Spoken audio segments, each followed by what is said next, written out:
গল্পতরু চ্যানেলে আপনাদের সাথে আছি আমি রাজ।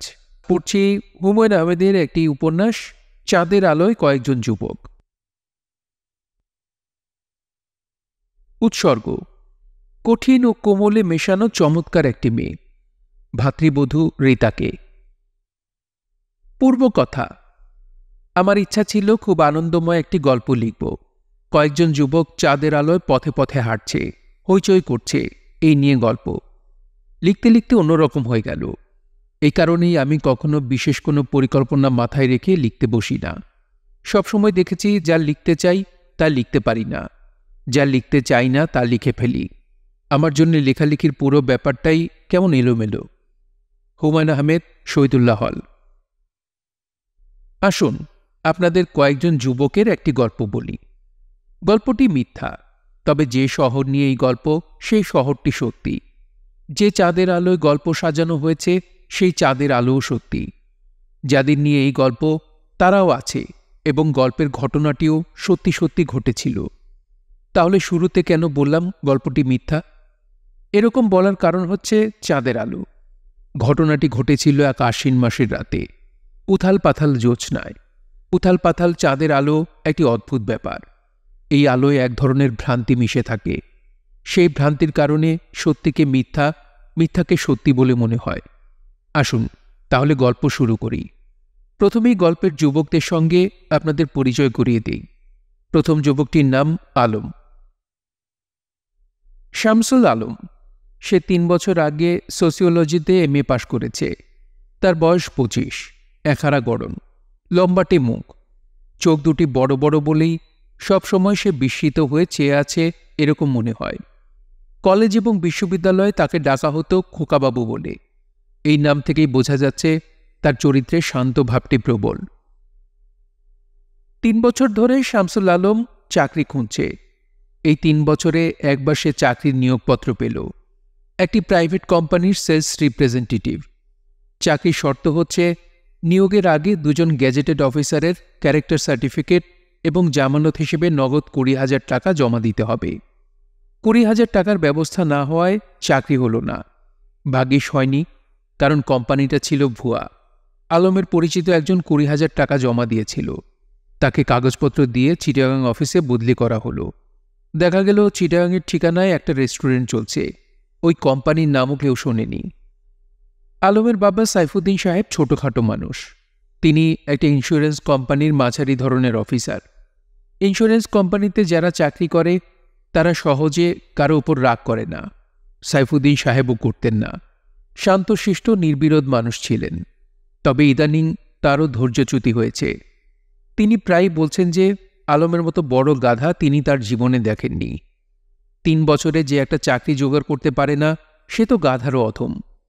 অবশ্যই এই কথাগুলো তিনি সরাসরি আলমকে বলেন না, কারণ তার বড় ছেলেকে তিনি বেশ পছন্দ করেন। শেষ পর্যন্ত আলম একটা চাকরি পেল, কোনো রকম ইন্টারভিউ ছাড়াই চাকরি। ফরিদপুর আবু নসর উচ্চ বালিকা বিদ্যালয়ের শিক্ষক।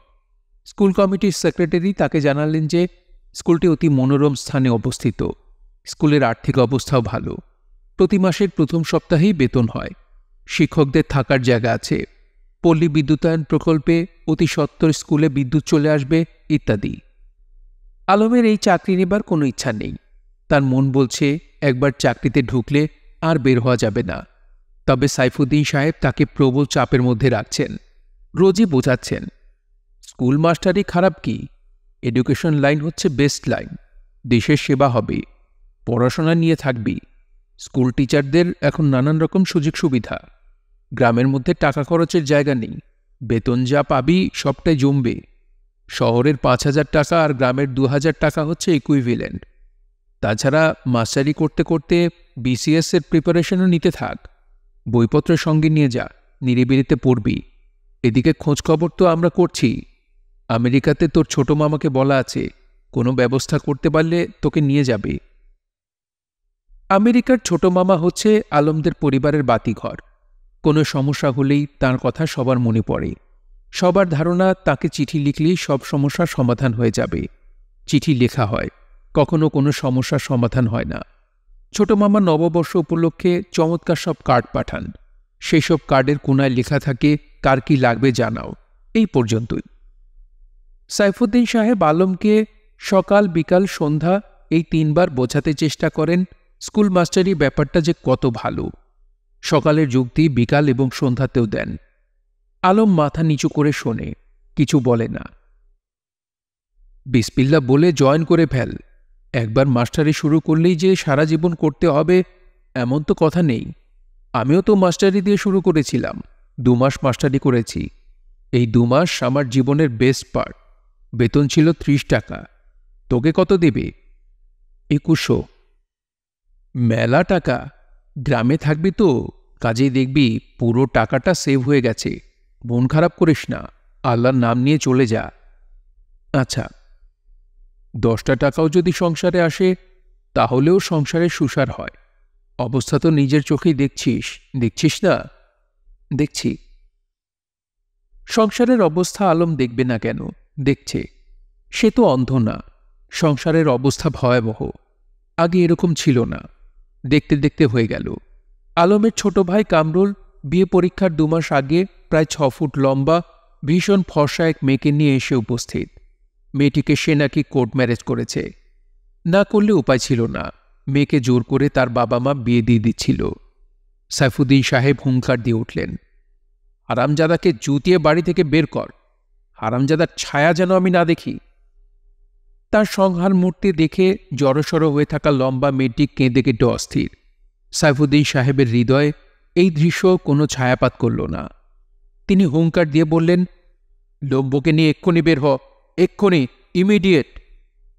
তারা অবশ্যই কোথাও গেল না। যাবে কোথায়? যাবার জায়গা নেই। কামরুল শুধু পালিয়ে পালিয়ে বেড়াতে লাগল। নতুন মেয়েটিকে দেখা গেল কাঁদার ব্যাপারে খুব এক্সপার্ট। সারাক্ষণই কাঁদছে। এই ঘটনার 3 মাসের মধ্যে খুলনা থেকে আলমের বড় বোন রীতা এসে উপস্থিত। তার সঙ্গে 4টা বড় বড় সুটকেস এবং 3 মেয়ে। রীতা এমনিতেই বেশ হাসি খুশি। দেখা গেল তার এবারের হাসি খুশির মাত্রা অন্যবারের চেয়েও বেশি। সবকিছু নিয়েই হাসছে, মজা করছে। মাকে বলল, তোমার সঙ্গে কয়েক মাস থাকবো মা, খুলনার লোনা পানি সহ্য হচ্ছে না। মা বললেন, বেশ তো থাকবি, তোর মেয়েদের স্কুলের ক্ষতি হবে না তো? না, ওদের বাবা এসে ওদের নিয়ে যাবে। তুই থাকবি? তুই একা থাকবি কিভাবে? বললাম তো মা, খুলনার লোনা পানি সহ্য হচ্ছে না, মাথার চুল পড়ে যাচ্ছে, একসময় দেখবে মাথায় টাক পড়ে গেছে।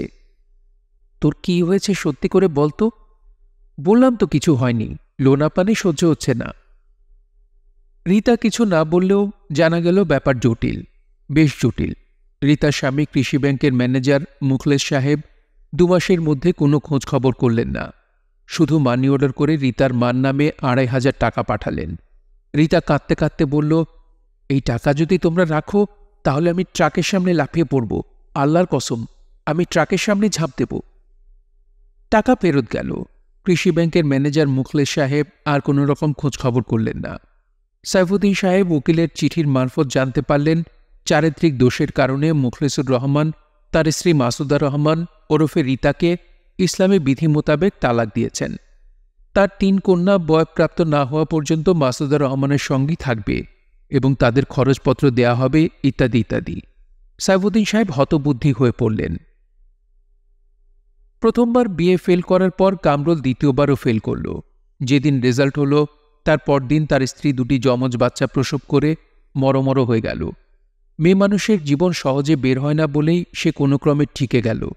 বর্তমানে কামরুলের একমাত্র কাজ হচ্ছে 2 বাচ্চাকে কোলে করে ঘুম পাড়ানো এবং রাতে স্ত্রীর সঙ্গে ঝগড়া করা। ঝগড়ার এক পর্যায়ে বলা, খবরদার, আমি কিন্তু খুন করে ফেলব, সত্যি খুন করে ফেলব, খুন করে ফাঁসি যাব। তার স্ত্রী এই কথার উত্তরে খুবই ঠান্ডা গলায় বলে, দয়া করে তাই করো, খুন করে দেখাও যে একটা কাজ তুমি করতে পারো, একেবারে অপদার্থ তুমি না। কি, আমাকে অপদার্থ বললি? হ্যাঁ বললাম, অপদার্থকে অপদার্থ বললে দোষ হয় না। ঘরে তখন হুটোপুটির শব্দ শোনা যায়। যমজ বাচ্চা 2টি একসঙ্গে কাঁদতে থাকে। সাইফুদ্দিন সাহেব চটি ফটফটে এগিয়ে আসেন, দরজায় ধাক্কা দিয়ে বলেন, হচ্ছে কি এসব? আয় হারামজাদা, জুতিয়ে তোকে ঠান্ডা করব। এক্ষুনি তুই তোর লম্বকে নিয়ে বেরিয়ে যা, এই মুহূর্তে। খোল হারামজাদা, দরজা খোল। কামরুল দরজা খোলে না, তবে হুটোপুটির শব্দ থেমে যায়। যমজ বাচ্চা 2টি শুধু চেঁচিয়ে চেঁচিয়ে কাঁদে। সাইফুদ্দিন সাহেব চোখে অন্ধকার দেখেন, আলমও অন্ধকার দেখে, গাঢ় অন্ধকার। আজ আশ্বিন মাস, 12ই আশ্বিন, পূর্ণিমার সন্ধ্যা। শহরে পূর্ণিমার চাঁদ সন্ধ্যা মেলাবার সঙ্গে সঙ্গেই দেখা যায় না, বেশ খানিক্ষণ অপেক্ষা করতে হয়। শহরের মানুষ পূর্ণিমার চাঁদ নিয়ে মাথা ঘামায় না। পূর্ণিমা অমাবস্যা শহুরে ব্যাপার নয়। আলম আজকের পূর্ণিমার ব্যাপারটা বুঝতেই পারল না।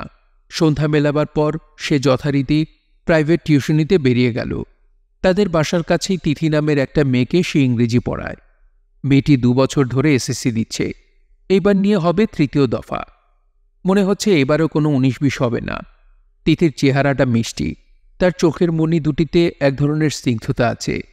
সে কথাও বলে গানের মতো সুরে, মাঝে মাঝে মাথা নিচু করে এমন অদ্ভুত ভঙ্গিতে হাসে যে আলমের ইচ্ছে করে তার পিঠে হাত রেখে বলতে, এই কি হয়েছে, এত হাসি কিসের? আলম তিথিকে পড়াতে গেলেই ভাবে, এরকম চমৎকার একটা মেয়ে পড়াশোনায় এত গাধা হলো কি করে? 2 মাস ইংরেজির টেন্স পড়াবার পরেও আমি ভাত খাইয়ের ইংরেজি সে লেখে আই এম রাই সিটিং। আলম তিথিদের বাড়ির দরজায় কলিং বেলে হাত রাখার আগেই তিথি বেরিয়ে এসে বলল, আজ তো স্যার পড়ব না। পড়বে না কেন? আজ পূর্ণিমা। পূর্ণিমাতে পড়া যায় না নাকি? যায়, যাবে না কেন? তবে আমার মামাতো বোনরা সবাই এসেছে, আমরা ঠিক করেছি শাড়ি পরে আজ সারা রাত ছাদে গান করব। তুমি গানও জানো? আমি তো স্যার ছায়ানটে গান শিখি। আমার এবার 3rd ইয়ার, 3rd ইয়ারে আমি ফার্স্ট হয়েছি। পড়াশোনা ছাড়া আর সবই দেখি তুমি ভালো জানো। তিথি মিষ্টি করে হাসল। আলম বলল, আমি কি তাহলে চলে যাব? স্যার 1 মিনিট দাঁড়ান, আপনার বেতন আব্বা আমার কাছে দিয়ে গেছেন। মাস তো এখনো শেষ হয়নি। আব্বা সিঙ্গাপুর যাচ্ছেন, 15 দিন পর ফিরবেন। টাকা নেবার সময় তিথির আঙুলের ছোঁয়া লেগে গেল। তিথি এমন চমকে উঠল যে আলম অবাক হয়ে তাকাল। তিথি মাথা নিচু করে আছে, তার শরীর কাঁপছে। তিথি ক্ষীণস্বরে বলল, স্যার একটু চা খেয়ে যান। না থাক, চা বানানোই আছে, যাবো আর নিয়ে আসবো, একটু বসুন, আমার মামাতো বোনেরা আপনাকে দেখতে চায়। আলম বিস্মিত হয়ে বলল, আমাকে দেখতে চায় কেন? তিথির ঠোঁটে ক্ষীণ একটা হাসির রেখা। কিছু একটা বলতে গিয়েও সে বলল না। আলম বলল, আজ আমার একটু কাজ আছে, আজ যাই, তোমরা যাও, ছাদে বসে গান করো। আমরা স্যার আজ সারা রাত গান করব, আমার ফুফাতো বোনেরাও আসবে। ভালো, খুব ভালো। তিথিদের বাড়ি থেকে বের হয়েই আলম টাকা গুনল। 300 টাকা করে দেবার কথা, প্রায় টাকা কম থাকে। গত মাসে 20 টাকা কম ছিল, এর আগের মাসে ছিল 10 টাকা কম। 10-20 টাকা কম হলে সেটা আর বলা যায় না, মেজাজ শুধু অসম্ভব খারাপ হয়ে যায়। আজ হিসাব ঠিক আছে, 2টা 100 টাকার নোট, 2টা 50 টাকার নোট। আলম একটা 50 টাকার নোট আলাদা করে রাখল, বাকি টাকাটা মাকে দিয়ে দিতে হবে। ঘরে টাকা পয়সার অবস্থা খুব খারাপ। সকালে পুরনো খবরের কাগজ এবং টিনের কোটা বিক্রি করে বাজার হয়েছে, তাও চিনি কেনা হয়নি। চিনির অভাবে ভোরবেলা চা হয়নি। বাড়িতে পা দিতেই আলমের মা বললেন, তোর কাছে টাকা আছে নাকি রে আলম? বৌমার বাচ্চাগুলোর দুধ শেষ হয়ে গেছে, বাকির দোকানে পাঠিয়েছিলাম, বাকি দিচ্ছে না। তোর বাবা নিজে গিয়েছিলেন, দোকানদার তাকে কী সব বলেছে। ঘরে এসে উনি কামরুলের সঙ্গে আজে বাজে সব কথা বললেন। বউটা তখন থেকে কাঁদছে। কি বলেছেন বাবা? সবসময় যা বলেন তাই বলেছেন। কামরুলকে বলেছেন, তুই তোর তালগাছ নিয়ে বেরিয়ে যা, নিজের পথ দেখ। বউটা তখন থেকে বারান্দায় দাঁড়িয়ে কাঁদছে। তুই কোনোখান থেকে কিছু টাকা আনতে পারবি? আলম 250 টাকা মার হাতে দিয়ে শান্ত গলায় বলল, আমি একটু বাইরে যাচ্ছি মা, ফিরতে দেরি হবে। যাবি কোথায়? এই রাস্তায় ঘুরব, যাব আবার কোথায়? তুই কি স্কুলের চাকরিটা নিবি? জানি না, নিতেও পারি। নিয়ে নে বাবা, না নিলে সর্বনাশ হয়ে যাবে। এদিকে রিতার আবার। তিনি কথা শেষ করলেন না। আলম বলল, বড় আপার আবার কি হয়েছে? না কিছু না। তুই কি রাতে ভাত খাবি? হ্যাঁ, খাবার ঢাকা দিয়ে রেখো। আলম এসে বারান্দায় এক মুহূর্তের জন্য থমকে দাঁড়াল। লম্বা মেয়েটা বারান্দার রেলিং ধরে দাঁড়িয়ে আছে। তার গাল ভেজা, ভেজা গালে চাঁদের আলো পড়েছে, সমস্ত মুখ চিকচিক করছে। আলমের ইচ্ছা হলো বলে, তুমি বাবার কথায় কিছু মনে করো না, অভাবে অনটনে বাবার মাথাটা খারাপ হয়ে গেছে। তুমি তোমার বাচ্চা দুটির কাছে যাও। কথাগুলো বলা হলো না। এই মেয়েটির সঙ্গে আলমের কখনো কথাবার্তা হয় না, কেমন যেন লজ্জা লজ্জা লাগে। আলম রাস্তায় নেমেই পকেটে হাত দিয়ে দেখে নিল 50 টাকার নোটটা ঠিক আছে কিনা। না, ঠিক আছে। নোটটা খরচ করা যাবে না। এ মাসের কয়েকটা দিন এবং সামনের মাসের 30 দিন পড়ে আছে। আলম আকাশের দিকে তাকাল। তখনই প্রথমবারের মতো চোখে পড়ল আকাশে বিশাল চাঁদ উঠেছে। চট করে যে কথাটা তার মনে হল তা হচ্ছে, তিথিরা গান শুরু করেছে। আলম হাঁটছে অন্যমনস্ক ভঙ্গিতে। সে কোথায় যাবে এখনো ঠিক করেনি। হয়তো কোথাও যাবে না, রাস্তায় রাস্তায় হাঁটবে। একা হাঁটতে ইচ্ছা করছে না। মজিদের কাছে গেলে কেমন হয়? মজিদের কাছে গেলে সময়টা ভালো কাটবে। তবে মজিদ অনেকটা দূরে থাকে, উত্তর শাহজাহানপুর। এত দূরে সে যাবে? যাওয়া যায়। মজিদের কাছে গেলে ভালো লাগবে। মনটা কেমন হয়ে আছে। মজিদের সঙ্গে গল্পগুজব করলে মনটা ভালো হবে। দ্বিতীয় যুবকের নাম মজিদ, আব্দুল মজিদ। আব্দুল মজিদের কাছে এলে তার বন্ধু বান্ধবদের সময় ভালো কাটে, এই তথ্য মজিদের ফুপু এবং ফুপা দুজনের কেউই জানেন না। তারা মজিদকে চেনেন একজন অপদার্থ, অকর্মণ্য, স্বল্প বুদ্ধির মানুষ হিসেবে, ইতিমধ্যেই চোর হিসেবে যার কিঞ্চিত অখ্যাতি রটেছে। মজিদ ছোটখাটো একজন মানুষ। সাধারণত ছোটখাটো মানুষের স্বাস্থ্য ভালো হয়। মজিদের তা না, সে বেশ রোগা। স্কুলে প্রতিভাবান ছেলে হিসেবে তার খ্যাতি এবং জনপ্রিয়তা দুই ছিল। তবে তার প্রতিভা পড়াশোনার খাতে বয়নি। তার প্রতিভার সবটাই ছিল অনুকরণে। সে যে কোনো মানুষের চরিত্র একটি কথা বা ক্ষুদ্র একটি ভঙ্গিতে ফুটিয়ে তুলতে পারত। আর পারত উল্টো কথা বলতে। কেউ কিছু জিজ্ঞেস করলে উল্টো করে জবাব দিত, এবং তা এত দ্রুত বলে দিত যে মনে হতো সে এভাবেই কথা বলে। যেমন কেউ যদি বলতো, কেমন আছিস মজিদ? সে বলতো, লোভা। ইতনমকে, অর্থাৎ ভালো, তুই কেমন? তার উল্টো কথা বলার খ্যাতি স্কুলের হেড স্যারের কানেও পৌঁছেছিল। তিনি তাকে একদিন ডেকে নিয়ে অনেকক্ষণ তার উল্টো কথা বলার বিদ্যা পরখ করলেন এবং শেষমেশ বললেন, তুই একটা অসাধারণ ছেলে, ভালোমতো পড়ালেখা করিস, আর কোনো অসুবিধা হলে আমাকে বলিস। মজিদ ঘাড় কাত করে চলে এলো। তবে তার অসুবিধার কথা স্যারদের বা বন্ধুবান্ধবদের কাউকে বলল না। যেদিন তার বাবা মারা গেল তার পরদিনও সে স্কুলে এলো এবং অন্যান্য দিনের চেয়েও অনেক বেশি হাসি তামাশা করতে লাগল। সেদিন দুজনে দুলেছিনু বনে গানটি সঠিক সুরে উল্টো করে গিয়ে সারা স্কুলে একটা হইচই ফেলে দিল। তার এত প্রতিভা তেমন কাজে লাগল না। ম্যাট্রিক পরীক্ষায় পরপর দুবার ফেল করার পর মজিদের ফুপা তাকে তার রেশন শপে ঢুকিয়ে দিলেন। বর্তমানে তার কাজ হচ্ছে চাল, চিনি এবং গম ওজন করা, এবং তার ফুপা জমি সাহেবের কাছে গাল খাওয়া। জমি সাহেবের ধারণা মজিদের মতো বড় গাধা বাংলাদেশে আর জন্মেনি। ভবিষ্যতেও যে জন্মাবে সে সম্ভাবনাও ক্ষীণ। ইদানিং তার মনে হচ্ছে মজিদ শুধু যে গাধা তাই নয়, খানিকটা হাত টানের অভ্যাসও আছে। মাঝে মধ্যে রেশন শপে চিনি কম পড়ছে। একবার কম পড়ল 5 সের, আর একবার 3 সের। তার কিছুদিন পর দেখা গেল আটার একটা বস্তা উঠাও। তিনি মজিদের হাতে একটা কোরআন শরীফ দিয়ে বললেন, সত্যি কথা বল হারামজাদা, সত্যি কথা না বললে তোকে খুন করে ফেলব। বস্তা গেল কোথায়? মজিদ নিরীহ ভঙ্গিতে বলল, আমি জানি না। হাতে কোরআন শরীফ আছে, খবরদার মিথ্যা কথা বলবি না। মিথ্যা কথা শুধু শুধু কেন বলবো? তুই বস্তা বিক্রি করে দিস নাই? না। সত্যি কথা বল। বলেছি তো। বস্তা কোথায় গেল তুই জানিস না? জি না। জমির সাহেব আর রাগ সামলাতে পারলেন না, প্রচণ্ড একটা চর কষালেন। মজিদ উল্টে পড়ে গেল। মজিদের ফুপু বললেন, থাক, বাদ দাও। জমির সাহেব বললেন, বাদ দাও মানে? একটা আটার বস্তায় কত টাকা থাকে তুমি জানো? এই হারামজাদা আমাকে শেষ করার জন্য এসেছে। আয় শোন, তুই এক্ষুনি বিদায় হ, এক্ষুনি। তোকে যেন এই বাড়ির ত্রিসীমানায় না দেখি।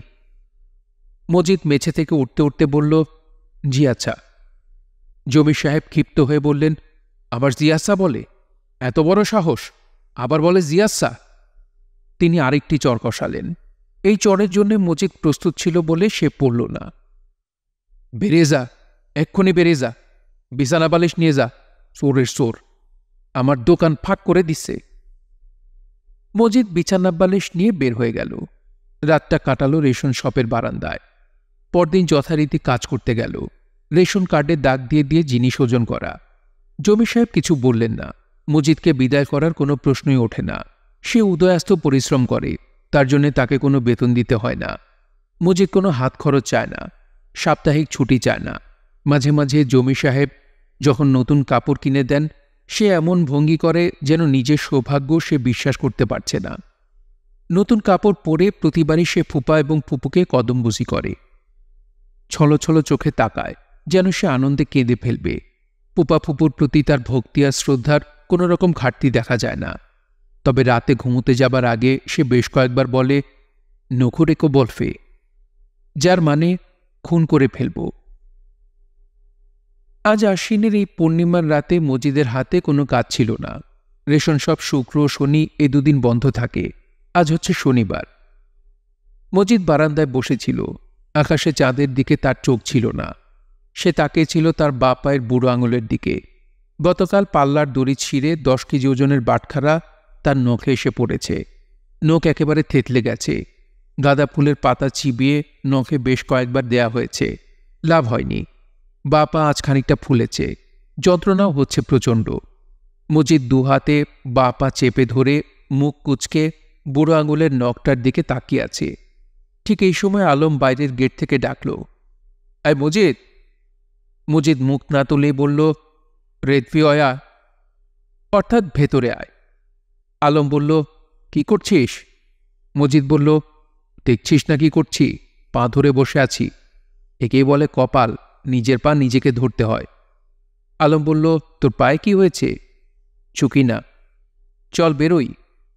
বিনা বাক্য ব্যয়ে মজিদ উঠে দাঁড়াল। আলম তার অনেক দিনের বন্ধু। স্কুলে তারা একসঙ্গে পড়েছে। তারা যখন রাস্তায় নামল, ঠিক তখন ব্রিটিশ এয়ারওয়েজের একটি DC-10 ঢাকার আকাশে চক্কর দিচ্ছে। নাম্বার জন্য ট্রাফিক কন্ট্রোলের অনুমতি চাচ্ছে। আশ্চর্যের ব্যাপার, আকাশের জ্যোৎস্না ফেঁকে হয়ে আসছে। অতি দ্রুত মেঘ জমছে। আশ্বিন মাসে মাঝে মাঝে এরকম হয়। অতি দ্রুত ঝড় এসে সব লণ্ডভণ্ড করে দেয়। এই ঝড়ের সঙ্গে কালবৈশাখীর কিছুটা মিল আছে।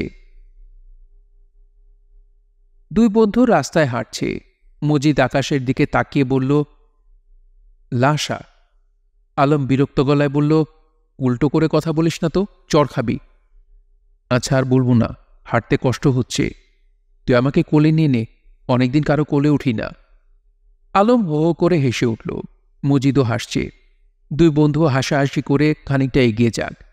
আমরা এই ফাঁকে DC-10 বিমানের ভেতর থেকে ঘুরে আসি। বিমানের একজন যাত্রীর সঙ্গে গল্পের ঘনিষ্ঠ যোগাযোগ আছে। যাত্রীর নাম মির্জা করিম। এই গল্পে আমরা তাকে মির্জা সাহেব বলবো। মির্জা সাহেব কোমল গলায় ডাকলেন, এই পলিন, এই। পলিনের ঘুম ভাঙল না। ঘুমের মধ্যেই বড় করে নিঃশ্বাস নিল। একটু যেন চমকালো। শীতের রাতে গায়ের উপর থেকে লেপ সরে গেলে যেভাবে শিশুরা চমকে উঠে আবার নিথর হয়ে যায়, ঠিক সেই রকম। পলিন মা, আমরা এসে গেছি। এয়ার হোস্টেস ঢাকা শহরের তাপমাত্রা বলছে, বায়ুর আর্দ্রতা বলছে। Temperature 27 degree Celsius, humidity 61%, cloudy sky. British এয়ারওয়েজের প্লেন, ইংরেজি এয়ার হোস্টেস, অথচ কথা বলছে বাঙালি উচ্চারণে। এই উচ্চারণের আরেকটি নাম আছে, ইন্ডিয়ান অ্যাকসেন্ট ইংলিশ। পলিন মা, আমাদের নামতে হবে। পলিন চোখ মেলল, এদিক ওদিক তাকালো। ঘুমিয়ে পড়ার জন্যে তাকে একটু যেন লজ্জিত মনে হচ্ছে। সে নিচু গলায় বলল, এটাই কি বাংলাদেশ? এখন থেকে বাংলায় কথা চলতে হবে? চলতে হবে না মা, চালাতে হবে। কিংবা বলতে হবে, চলতে শব্দটা এখানে হবে না। পলিন মিষ্টি করে হাসল। মির্জা সাহেব তার সিট বেল্ট খুলে দিচ্ছেন। তার মোটা মোটা আঙুল সিট বেল্ট খুলতে গিয়ে কেমন যেন জট পাকিয়ে যাচ্ছে। দেখতে এত ভালো লাগছে। তোমার শরীরটা কি এখন ভালো লাগছে মা? জ্বর নেই তো? না। কটা বাজে? বুঝতে পারছি না, সন্ধ্যা 7টা 7:30 হবে। তিনি পলিনের কপালে হাত রাখলেন। গা ঠান্ডা, নাকের কাছটা ঘামছে, জ্বর নেমে গেছে। প্লেনের দরজা খোলা হয়েছে। দরজার পাশে প্রচণ্ড ভিড়, যেন সবাই ঠিক করেছে একসঙ্গে নামবে। পলিন বলল, আমরা সবার শেষে পড়লাম বাবা। তাই তো দেখছি, শেষে নামাই ভালো। কেন ভালো? এমনি বললাম, মনে হলো তাই বললাম। পলিন ইংরেজিতে কথা বলছে, বাংলায় ভুল ধরিয়ে দেয় এটা হয়েছে, লজ্জা পেয়েছে। দীর্ঘ সময় এখন সে ইংরেজিতে কথা বলবে, তারপর হঠাৎ একসময় বাংলায় কথা শুরু করবে। ছোট ছোট বাক্য, ক্রিয়াপদগুলো মাঝে মাঝে এলোমেলো হয়ে যাবে, বিশেষণ পদগুলো ঠিকমতো বসবে না, অথচ শুনতে অপূর্ব লাগবে। বাংলা ভাষাটাই হয়তো এরকম যে এলোমেলো করে বললে ভালো লাগে। গত বছর মিনেসোটা থেকে বাল্টিমোর যাবার পথে গাড়ির চাকা পাংচার হলো। তিনি জ্যাক লাগিয়ে গাড়ি উঁচু করছেন। পলিন বসে আছে তার পাশে। অন্ধকারে কাজ করতে হচ্ছে, ইমার্জেন্সি লাইট কাজ করছে না। পলিন হঠাৎ বলল, আজ বিশেষ অন্ধকার, তাই না বাবা? মির্জা সাহেব বললেন, বিশেষ অন্ধকার কথাটা ঠিক হবে না মা, খুব অন্ধকার বা গাঢ় অন্ধকার বলতে পারো। পলিন লজ্জা পাওয়া গলায় বলল, তাহলে বিশেষটা কখন বলবো? মির্জা সাহেব তার উত্তর দিতে পারেননি। গাড়ি চালু হবার পর তিনি সারা পথ ভাবলেন, কিন্তু বিশেষ শব্দটি দিয়ে একটি বাক্য মনে পড়ল না। দীর্ঘদিন বাংলা ভাষার সঙ্গে যোগাযোগ নেই। কে জানে, একসময় হয়তো তার নিজের বাংলাও এলোমেলো হয়ে যাবে। প্লেন ফাঁকা হয়ে গেছে। হুইল চেয়ারে করে এক বুড়িকে নামানো হচ্ছে। এই অথর্ব ব্রিটিশ বৃদ্ধা হুইল চেয়ারে করে বাংলাদেশে এসেছেন কেন কে জানে। মির্জা সাহেব মেয়ের হাত ধরে এগুচ্ছেন। দরজা পর্যন্ত যাবার পর মনে মনে বললেন, আমার আজ মনটা বিশেষ ভালো নেই। এই এক যন্ত্রণা হয়েছে। কারণে অকারণে বিশেষ শব্দটি ব্যবহার করে বাক্য রচনা করেন, অথচ প্রয়োজনের সময় একটি সাধারণ বাক্য মনে আসেনি। মিনেসোটা থেকে বাল্টিমোরের দীর্ঘ এক পথে বিষণ্ণ থাকতে হয়েছে। আকাশ মেঘলা, মাঝে মাঝে বিদ্যুৎ চমকাচ্ছে। বাংলাদেশের আকাশ কি এই সময় মেঘলা থাকে? আজ অক্টোবর মাসের 17 তারিখ। বাংলা মাস মানেই ছবির মতো দৃশ্য। শ্রাবণ, টিপটিপ করে বৃষ্টি পড়ছে। কচু গাছের রং কোমল সবুজ। এখানে ওখানে পানি জমে আছে। আকাশ ধূসর বর্ণ। চৈত্র মাস, ঝাঁ ঝাঁ করছে রোদ। আকাশ ঘন নীল, চোখের দৃষ্টি পিছলে যাবার মতো স্বচ্ছ। আকাশে চিল উঠছে। শরীরটা কি এখন ভালো লাগছে মা? হ্যাঁ, ভালো। ওই বুড়ি মহিলা বাংলাদেশে কেন এসেছেন বাবা? জানি না তো, হয়তো ট্যুরিস্ট। শেষ বয়সে পৃথিবী দেখতে বের হয়েছে। পয়সাওয়ালারা তাই করে। আমার কাছে কিন্তু মনে হচ্ছে না। ট্যুরিস্টরা নতুন দেশে এলে খুব আগ্রহ নিয়ে চারদিকে তাকায়। বুড়ি কেমন ঝিম ধরে আছে। হয়তো শরীরটা ভালো লাগছে না। আমি কি ওনাকে জিজ্ঞেস করব? সেটা কিংবা ঠিক হবে? ওনার ব্যক্তিগত ব্যাপারে নাক গলানো উনি হয়তো পছন্দ করবেন না। উল্টোটাও তো হতে পারে, উনি হয়তো খুশি হবেন, আগ্রহ করে জবাব দেবেন। বেশ তো, যাও, জিজ্ঞেস করে আসো। পলিন গেল না, বাবার পাশে দাঁড়িয়ে রইল। এয়ারপোর্টের মূল ভবন 50 গজের মতো দূরে, হেঁটেই যাওয়া যায়। কিন্তু সবাই অপেক্ষা করছে ট্রানজিট বাসের জন্যে। হুইল চেয়ারে বসা বুড়ি পানির একটা বোতল খোলার চেষ্টা করছে। বুড়ির একটা হাত সম্ভবত অচল। সে বোতলটা বাঁ হাতে খোলার চেষ্টা করছে।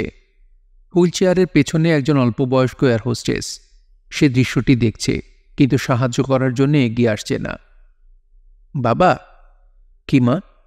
উনি পানির বোতলটা খুলতে পারছেন না। তাই তো দেখছি। সবাই তাকিয়ে দেখছে, কেউ সাহায্য করার জন্য এগিয়ে আসছে না। সাধারণত অথর্ব বুড়ো বুড়িরা খুব খিটখিটে মেজাজের হয়। কেউ সাহায্য করতে গেলে রেগে যায়। তবু ভদ্রতা করে হলেও কারো উচিত সাহায্য করতে যাওয়া। আমি কি যাব? তোমার ইচ্ছে করলে নিশ্চয়ই যাবে। পলিনের যেতে হলো না। বুড়ি পানির বোতলের মুখ খুলে ফেলেছে। এক ঢোক পানি খেয়েই আবার ব্যস্ত হয়ে পড়েছে বোতলের মুখ লাগানোর জন্যে। ট্রানজিট বাস এসে পড়েছে। পলিন এগিয়ে গেল বুড়ির দিকে। ছোট করে বাউ করে বলল, গুড আফটারনুন ম্যাডাম। বুড়ি ছলছল খোলা চোখে তাকালো, কোনো উত্তর দিল না। পলিন জবাবের জন্য কয়েক মুহূর্ত অপেক্ষা করল। কোনো জবাব নেই। পলিনের মুখ ফ্যাকাশে হয়ে গেল। পলিনের বয়স 13 বছরের বালিকারা অল্পতেই আহত হয়। মির্জা সাহেব ঘটনাটা লক্ষ্য করলেন, কিন্তু তিনি যে লক্ষ্য করেছেন তা পলিনকে জানতে দিলেন না। রাগে তার শরীর জ্বলছে। তার নিজের দেশে তার মেয়েকে অপমান করার অধিকার এই বিদেশিনীর বৃদ্ধার নেই। কিন্তু এটা কি তার নিজের দেশ? তার পকেটে আমেরিকার নীল রং পাসপোর্ট। এই পাসপোর্ট হাতে পাবার আগে কোর্টে দাঁড়িয়ে বলতে হয়েছে, মহান আমেরিকা যুক্তরাষ্ট্রের সংবিধান মেনে চলব, মাতৃভূমির মর্যাদা। মেয়েকে তিনি তার দেশ দেখাতে এনেছেন। যে 7টা দিন তিনি এখানে থাকবেন, তিনি চান না এই 7 দিন কেউ তার মেয়ের মনে আঘাত করার মতো কিছু করুক। কারণ সামান্য মন খারাপ হলে পলিন অনেক দিন পর্যন্ত বিষণ্ণ থাকে। ইমিগ্রেশনে মনে হচ্ছে অনেক সময় লাগবে, প্রচণ্ড ভিড়। তিনি শুনে এসেছিলেন বাংলাদেশের ইমিগ্রেশন আর কাস্টমস নাকি খুবই ঝামেলা করে। বাস্তবে সেরকম দেখছেন না। ছেলেগুলো ভদ্র ব্যবহার করছে। একজন 1 ডজন পন্ডস ক্রিম নিয়ে এসেছে। তাকে কাস্টমসের বাচ্চা মতো ছেলেটি বলল, এই ক্রিম তো দেশেই তৈরি হচ্ছে, এতগুলো আনলেন কেন? আর এটা কি নাইলনের দড়ি, ব্যান্ড আইটেম? এসব আজে বাজে জিনিস দিয়ে সুটকেস ভর্তি করেছেন, ব্যাপার কি ভাই? উত্তরে লোকটি বোকার মতো দাঁত বের করে হাসছে। ছেলেটি সুটকেসে চক দিয়ে সাইন করে বলল, যান। মির্জা সাহেব মুগ্ধ হলেন। কী সব ভয়ঙ্কর গল্পই না প্রচলিত। এরা নাকি জাঙ্গিয়া পুড়িয়ে উঠবস করায়, কসমেটিক্স অর্ধেক রেখে দেয়, নিচু গলায় বলে কিছু ডলার ছেড়ে দিন। এসব গল্প বাঙালিদের কাছ থেকেই শোনা। প্রথম প্রথম আমেরিকায় আসার পর বাঙালিরা নিজেদের দেশ সম্পর্কে তীব্র ঘৃণা উগরে দেয়। ভয়াবহ একটি ছবি আঁকে। মনে হয় সেটা জঙ্গলে একটা দেশ, যে দেশে সব মানুষ ফাঁকিবাজ, যে দেশে কিছুই পাওয়া যায় না। ঘুষ খাওয়ার জন্য সবাই হাঁ করে থাকে। রাত 8টার পর রাস্তায় বের হওয়া যায় না। গল্পগুলো এমনভাবে করা হয় যাতে মনে হয় দেশটা বঙ্গোপসাগরে তলিয়ে গেলেই তারা সবচেয়ে খুশি হবেন। এরা কেন এরকম করে?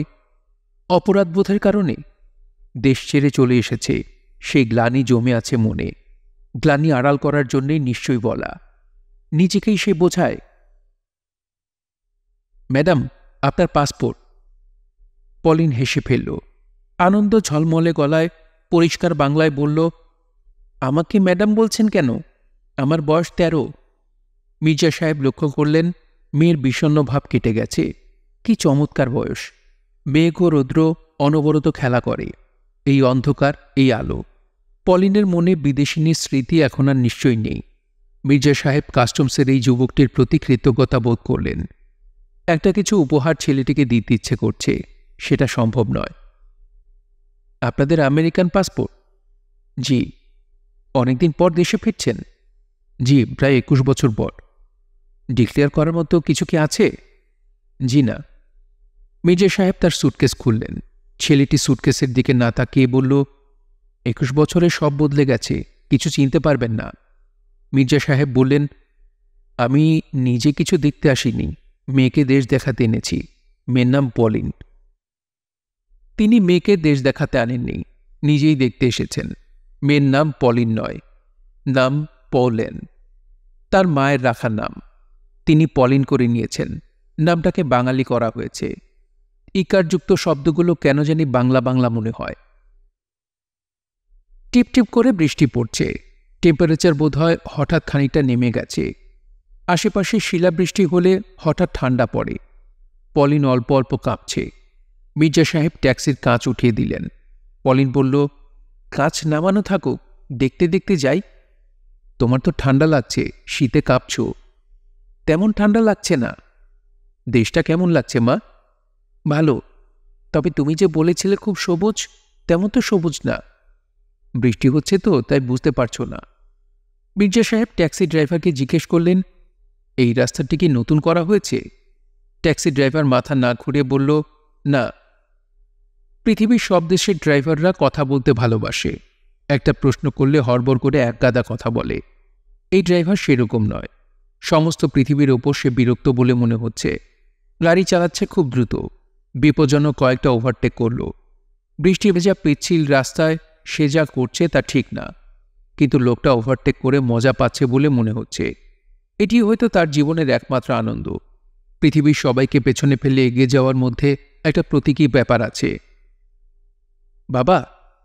কি মা? ওই ব্রিটিশ মহিলা আমার কথার জবাব দিলেন না কেন? তিনি হয়তো তোমার কথা শুনতে পাননি। আমারও তাই মনে হয়। পলিন চোখ বন্ধ করে গায়ে লিয়ে পড়ে আছে। নতুন দেশ, অবাক বিস্ময়ে তাকিয়ে দেখার কথা। পলিন দেখছে না। তার কি ভালো লাগছে না। মির্জা সাহেবের মন খারাপ হয়ে গেল। ট্যাক্সি একটা বড় ধরনের ঝাঁকুনি খেল। ড্রাইভার বলল, জিয়ার আমলে করা। মির্জা সাহেবের বিস্ময়ের সীমা রইল না। দীর্ঘ সময় পর ড্রাইভার প্রশ্নের জবাব দিল। এতক্ষণ কি সেই প্রশ্ন নিয়ে ভাবছিল? মনে করতে পারছিল না কার আমলে রাস্তা হয়েছে? হয়তোবা। পলিন চুপচাপ আছে, চোখ বন্ধ, ঘুমোচ্ছে হয়তো। জ্বর আসেনি তো? তিনি পলিনের গায়ে হাত দিলেন। গা গরম লাগছে, বেশ গরম। মেয়েটির এই একটা অদ্ভুত ব্যাপার। ফাক্স ফলস এলাকা থেকে বের হলেই শরীর খারাপ। যতক্ষণ সে ফাক্স ফলসে আছে ততক্ষণ ভালো। স্কুলে যাচ্ছে, খেলছে, পড়াশোনা করছে। শহরের গণ্ডি পেরুলেই জ্বর। মির্জা সাহেব একজন সাইকিয়াট্রিস্টের সাথে কথা বলেছেন। সাইকিয়াট্রিস্ট একগাদা থিওরি কপচিয়েছেন। সেসব থিওরির মূল কথা হচ্ছে পলিন নিরাপত্তাহীনতায় ভুগছে। নিজের বাড়ির কাছাকাছি যখন থাকে তখন এটা কম থাকে, বাইরে গেলেই বেড়ে যায়। ব্রোকেন ফ্যামিলির ছেলেমেয়েদের মধ্যে এটা খুব দেখা যায়। তিনি বিরক্ত গলায় বললেন, অনেক ব্রোকেন ফ্যামিলির ছেলেমেয়েকেই আমি দেখেছি, তাদের কারোর মধ্যে এই ব্যাপার কিন্তু দেখি না। স্যার আসছি, নামেন। মির্জা সাহেব ড্রাইভারের এই কথায় খুব অপ্রস্তুত বোধ করলেন। আশ্চর্যের ব্যাপার, তিনি নিজেও ঘুমিয়ে পড়েছিলেন। হোটেলের গাড়ি বারান্দায় ট্যাক্সি দাঁড়িয়ে আছে, দরজা খোলা। রাজা বাদশাদের মতো জমকালো পোশাক পরা হোটেলের দারোয়ান অবাক হয়ে তাকিয়ে আছেন। তিনি এবং তার কন্যা দুজনই গভীর ঘুমে। বৃষ্টি পড়ছে অঝোর ধারায়, বাতাসও দিচ্ছে। এত অল্প সময়ে আবহাওয়ার একই পরিবর্তন। হোটেলের ভেতর ঢুকতেই সব আবার অন্যরকম হয়ে গেল। কে বলবে বাইরে এমন দুর্যোগ? 5 স্টার হোটেলগুলোর একটা মজা আছে, দেশের সঙ্গে এদের কোনো যোগ থাকে না, সব একরকম। হোটেলগুলোই যেন আলাদা একটা জগৎ। বাংলাদেশের একটা হোটেলের ভেতরটায় যে গন্ধ ভেসে বেড়ায়, সেই একই গন্ধ পাওয়া যায় লস অ্যাঞ্জেলসের হোটেলে। রিসেপশনিস্টরা মাছের মতো ভাবলেশীন চোখে ধাতব গলায় কথা বলে। সব মানুষের ভেতরেই একজন রোবট থাকে। বড় হোটেলগুলো সেই রোবটদের বের করে নিয়ে আসে। স্যার, আপনাদের রিজার্ভেশন আছে? হ্যাঁ, আছে। আপনাদের পাসপোর্টগুলো কি দেখতে পারি? অবশ্যই পারেন। তার আগে দয়া করে একজন ডাক্তারের ব্যবস্থা করতে পারবেন? আমার মেয়েটি অসুস্থ। আপনারা ঘরে চলে যান, কিছুক্ষণের মধ্যে ডাক্তার যাবেন। Room number 211। ধন্যবাদ। হোটেলের রুমে ঢুকে প্রথমে যে জিনিসটা দেখতে ইচ্ছে করে সেটা হচ্ছে বাথরুম। বাথরুম দেখা হবার পর ইচ্ছে করে জানলার পর্দা সরিয়ে শহর দেখতে। মির্জা সাহেব প্রথমটা করলেন না, তবে জানলার পর্দা সরিয়ে শহর দেখতে চেষ্টা করলেন। কিছুই দেখতে পেলেন না। গোটা শহর ঘন অন্ধকারে ঢাকা। এই হোটেলে নিশ্চয়ই নিজেদের পাওয়ার জেনারেটর আছে। বাইরে হাওয়ার মাতামাতির কিছুই এখান থেকে বোঝা যাচ্ছে না। এয়ার কুলারের শব্দে ঢাকা পড়েছে। এয়ার কুলার বন্ধ করে জানলার একটা পার্ট কি খুলে ফেলা যায়? হোটেলের ডাক্তার বিদেশি, চেহারা দেখে মনে হয় হংকং বা থাইল্যান্ডের কেউ হবেন। এরা কি বাংলাদেশি কোনো ডাক্তার খুঁজে পায়নি? ডাক্তার সাহেব ওষুধপত্র কিছুই দিলেন না। গরম স্যুপ খেয়ে পলিনকে ঘুমিয়ে পড়তে বললেন। ডাক্তারের ধারণা ভ্রমণের ক্লান্তিতে এমন হয়েছে, বিশ্রাম নিলেই সেরে যাবে। Double room. পাশের খাটে পলিন অঘরে ঘুমোচ্ছে, গলা পর্যন্ত চাদর টানা। ধপধপে সাদা রঙের চাদর। সাদা চাদরে ঢাকা একটি বালিকার মুখ দেখতে ভালো লাগে না। সাদা চাদরের সঙ্গে কোথায় যেন মৃত্যুর সম্পর্ক আছে। সাদা কাফনের দীর্ঘ সংস্কার কাটানো মুশকিল। মির্জা সাহেব খুব সাবধানে নীল রঙা একটা উলেন চাদর মেয়েটির গায়ে দিয়ে দিলেন। ঘুমের মধ্যেই পলিন একটু যেন চমকাল। ঝড় বৃষ্টি থেমে গেছে। রাত 11:05। রাস্তায় নামলেই বাংলাদেশ দেখা যাবে। 22 বছরে কি হলো দেশটার বোঝা যাবে। তবে তার কিছু কি আসে যায়? না, আসে যায় না। কিছুই আসে যায় না। মির্জা সাহেব রুম সার্ভিসকে খবর দিয়ে একটা স্যান্ডউইচ এবং গরম এক কাপ কফি আনিয়ে খেয়ে শুয়ে পড়লেন। কফি খেলে বেশিরভাগ লোকই ঘুমোতে পারে না। তার ক্ষেত্রে উল্টোটা হয়, ঝিমুনি আসে, ঘুমোতে ইচ্ছা করে। কফি খেয়ে বিছানায় শুয়ে পড়লেই হলো। আজও যে সেরকম হবে তেমন কথা নেই। জেটলেগ হয়েছে। শরীরের নির্দিষ্ট ঘুমের সাইকেলে গন্ডগোল হয়ে গেছে। বিছানায় শুয়ে হয়তো জেগে থাকতে হবে। তার একটু শীত লাগছে, আরামদায়ক শীত, জাল ঘুম নিয়ে আসে। গায়ের উপর চাদর টেনে বাতি নিভিয়ে দিলেন। বাতি নেভানোর সঙ্গে সঙ্গে ঘুম কেটে গেল। মাথা দপদপ করতে লাগল। ইনসোমনিয়ার পূর্ব লক্ষণ। এখন তৃষ্ণা পাবে, পানি খাবার সঙ্গে সঙ্গে বাথরুমে যেতে হবে, আবার তৃষ্ণা পাবে, আবার পানি, আবার বাথরুম। তিনি বাতি জ্বালাতেই পলিন বলল, বাবা, ঘুম ভেঙে গেছে? শরীর কেমন? শরীর ভালো, খিদে পেয়েছে বাবা। খিদে পেলে বুঝতেই হবে শরীর ভালো। কি খাবে? স্যান্ডউইচ ছাড়া তো আর কিছু পাওয়া যাবে না। স্যান্ডউইচ ছাড়া আর যাই পাওয়া যায় তাই খাবো। রুম সার্ভিসকে জিজ্ঞেস করে দেখি। আমেরিকা এখন কটা বাজে বাবা? ঠিক বলতে পারছি না, সকাল 8-9 হবে। মার সঙ্গে কি কথা বলতে ইচ্ছে করছে? পলিন হ্যাঁ না কিছুই বলল না। মির্জা সাহেব বললেন, দাঁড়াও একটু, খোঁজ করছি। ডিরেক্ট ডায়ালিং কিনা তাও তো জানি না। জানা গেল ডিরেক্ট ডায়ালিং। দ্বিতীয়বার ডায়াল ঘোরানো মাত্র পাওয়া গেল। মির্জা সাহেব মেয়েকে কথা বলার সুযোগ দেবার জন্যে বাইরে চলে গেলেন। বলে গেলেন, সিগারেট শেষ হয়ে গেছে মা, সিগারেট কেনার জন্য যাচ্ছি। পলিন কোমল গলায় বলল, কেমন আছো মা?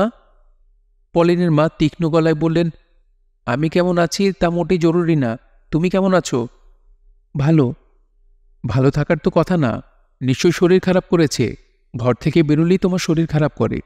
সব জেনে শুনেও তোমার বাবা তোমাকে নিয়ে এত দূর গিয়েছে। যতই দিন যাচ্ছে ততই দেখি মানুষটা মূর্খ হচ্ছে। আমি ভালো আছি মা। বাজে কথা বলবে না। আমি তোমার গলা শুনেই বুঝতে পারছি তোমার শরীর ভালো না। বলো সত্যি করে, জ্বর আসেনি? এসেছিল, এখন ভালো। তুমি ফিরে আসা মাত্র আমি যা করব তা হচ্ছে তোমাকে আমার কাস্টাডিতে নিয়ে আসা। পিটার খুবই বদমেজাজি, কিন্তু সে তোমার বাবার মতো অবিবেচক নয়। অভিভাবক হিসেবে তোমার বাবার চেয়ে সে ভালো হবে। আমি বাবার সঙ্গেই ভালো আছি। তুমি মোটেও ভালো নেই। এই তো কাশির শব্দ শুনছি। তোমার কি কাশিও হয়েছে? মির্জা সাহেব সিগারেটের জন্য যাননি, দরজার পাশে দাঁড়িয়েছিলেন। হোটেলটার অ্যাকুয়াস্টিক্স ভালো। দরজা সামান্য খোলা, তবু কিছুই শোনা যাচ্ছে না। তিনি হোটেলের লবিতে নেমে এলেন। পকেটে সিগারেট নেই। এক প্যাকেট সিগারেট পেলে ভালো হতো। এখানে ভেন্ডিং মেশিন জাতীয় কিছু নেই। বারে নিশ্চয়ই সিগারেট পাওয়া যাবে। বার কোথায় কে জানে, কাউকে জিজ্ঞেস করতে ইচ্ছে করছে না। লবি থেকে সদর দরজা ঠেলে তিনি হোটেলের বাইরে পা রাখলেন। দারোয়ান যথারীতি সেলুট দিল। আশপাশে ছোটখাটো দোকানপাট আছে যেখানে পান সিগারেট বিক্রি হয়? সিগারেট হোটেলে পাবেন স্যার। পান? পান নিশ্চয়ই পাওয়া যায় না। জি না। দেখি কিছু পাওয়া যায় কি না। ট্যাক্সি ডেকে দেব? না, ট্যাক্সি লাগবে না। সন্ধ্যায় যে প্রবল ঝড় বৃষ্টি হচ্ছিল তার চিহ্নমাত্র নেই। আকাশ পরিষ্কার, ঝকঝকে চাঁদ উঠেছে। ভেজা রাস্তার এখানে ওখানে পানি জমে আছে, পানিতে চাঁদের ছবি। চমৎকার দৃশ্য। তার মনে হল এই শহরের চাঁদের সঙ্গে অন্য শহরের চাঁদের কিচ্ছু মিল নেই। হাঁটতে চমৎকার লাগছে। রাস্তা ফাঁকা, মাঝে মাঝে দ্রুত গতিতে কিছু গাড়ি আসা যাওয়া করছে। রাত 12টা এখনো বাজেনি।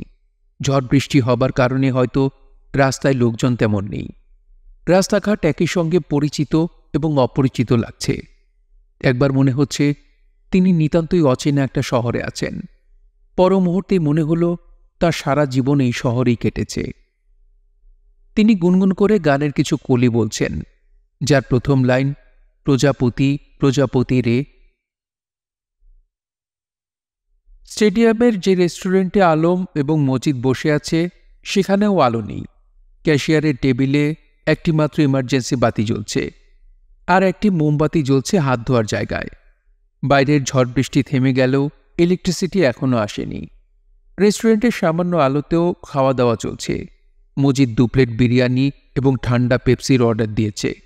আলম বলল, টাকা কোথায় পেলি? মজিদ গম্ভীর গলায় বলল, রিচু করেছি। রিচু করেছিস মানে? চুরি করেছি। পোপার একটা আটার বস্তা বেচে দিয়েছি। বলিস কি? চিনির বস্তা মনে করে ঝেড়ে দিয়েছিলাম, অন্ধকারে ঠিক বুঝতে পারিনি। শেষে দেখি শালা আটার বস্তা। Great loss. ধরতে পারিনি? পারবে না কেন, ধরেছে। আলম চিন্তিত মুখে বলল, তোকে কিছু বলল না? না, কোলে নিয়ে আদর করেছে, গালে চুমু খেয়েছে। তাদের খাওয়া দাওয়া শেষ হবার আগেই ইলেকট্রিসিটি চলে এলো। মজিদ বিরিয়ানির সঙ্গে রেজালার অর্ডার দিল। আলম বলল, তোর পায়ের ব্যথাটা কি কমেছে? মজিদ বলল, ছেমেক।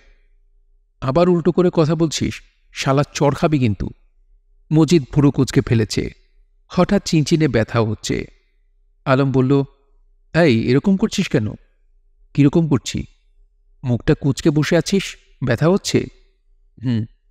ডাক্তার টাক্তার দেখানো দরকার, সেপটিক ফেপটিক হয়ে গেছে কিনা কে জানে। মজিদ বিরক্ত স্বরে বলল, খাওয়া শুরু কর, বিরিয়ানি খেতে হয় গরম গরম। এই যে ভাইয়া, ঝাল দেখে কাঁচামরিচ দিতে পারেন? কি কাঁচামরিচ দিয়েছেন? খেতে মিষ্টি আলুর মতো লাগছে। তারা সেক্রেটারিয়েটের সামনে দিয়ে প্রেস ক্লাবের দিকে এগুচ্ছে। দুজনের হাতে দুটা সিগারেট। মজিদ খায় না, এক একটা টান দিচ্ছে আর খুক খুক করছে। প্রোটিন হাউস পার হয়ে তারা চাইনিজ রেস্টুরেন্টের কাছাকাছি চলে এলো। আর তখন আলম খুশি খুশি গলায় বলল, মাহিন শালাকে পাওয়া গেছে, শালার কারবারটা দেখ না। মাহিন অদ্ভুত কিছুই করছে না, একটা সেলুনে চুল কাটাচ্ছে। চুল কাটানো হয়ে গেছে, নাপিত এখন মাথা মালিশ করছে। আরামে মাহিনের চোখ বন্ধ হয়ে আছে। মজিদ বলল, শালার রাত দুপুরে চুল কাটাচ্ছে, ব্যাপারটা কি? চল তো চুপি চুপি গিয়ে শালার গালে ঠাস করে একটা চর মারি, দেখি শালা কি বলে। আলম বলল, কিছুই বলবে না, টাকা ধার চাইবে। মাহিনের সম্প্রতি এই রোগ হয়েছে, বন্ধুবান্ধব কারোর সঙ্গে দেখা হলেই চোখ মুখ করুণ করে টাকা ধার চাইবে। অথচ তাদের বন্ধু মহলে মাহিনের অবস্থাটা সবচেয়ে ভালো। তার বাবা পুলিশের রিটায়ার্ড ডিএসপি। মাহিনের বড় দুই ভাইয়ের একজন কাস্টমস ইন্সপেক্টর, অন্যজন জগন্নাথ কলেজের ইকোনমিক্সের প্রফেসর। ভাই বোন সবার মধ্যে মাহিন ছোট। আলমের সঙ্গে সে এমএ পাশ করেছে, এখনও চাকরি বাকরি কিছু হয়নি। অস্ট্রেলিয়া চলে যাওয়ার চেষ্টা করছে।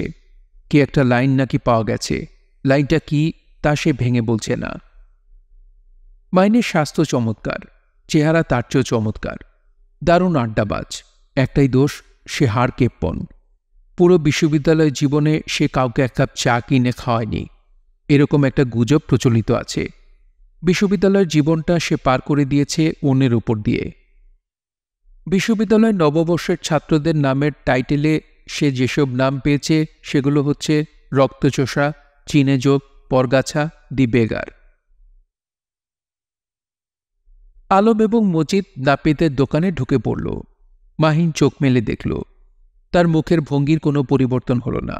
সে গম্ভীর গলায় বলল, দোস্ত, 10টা টাকা দিতে পারবি?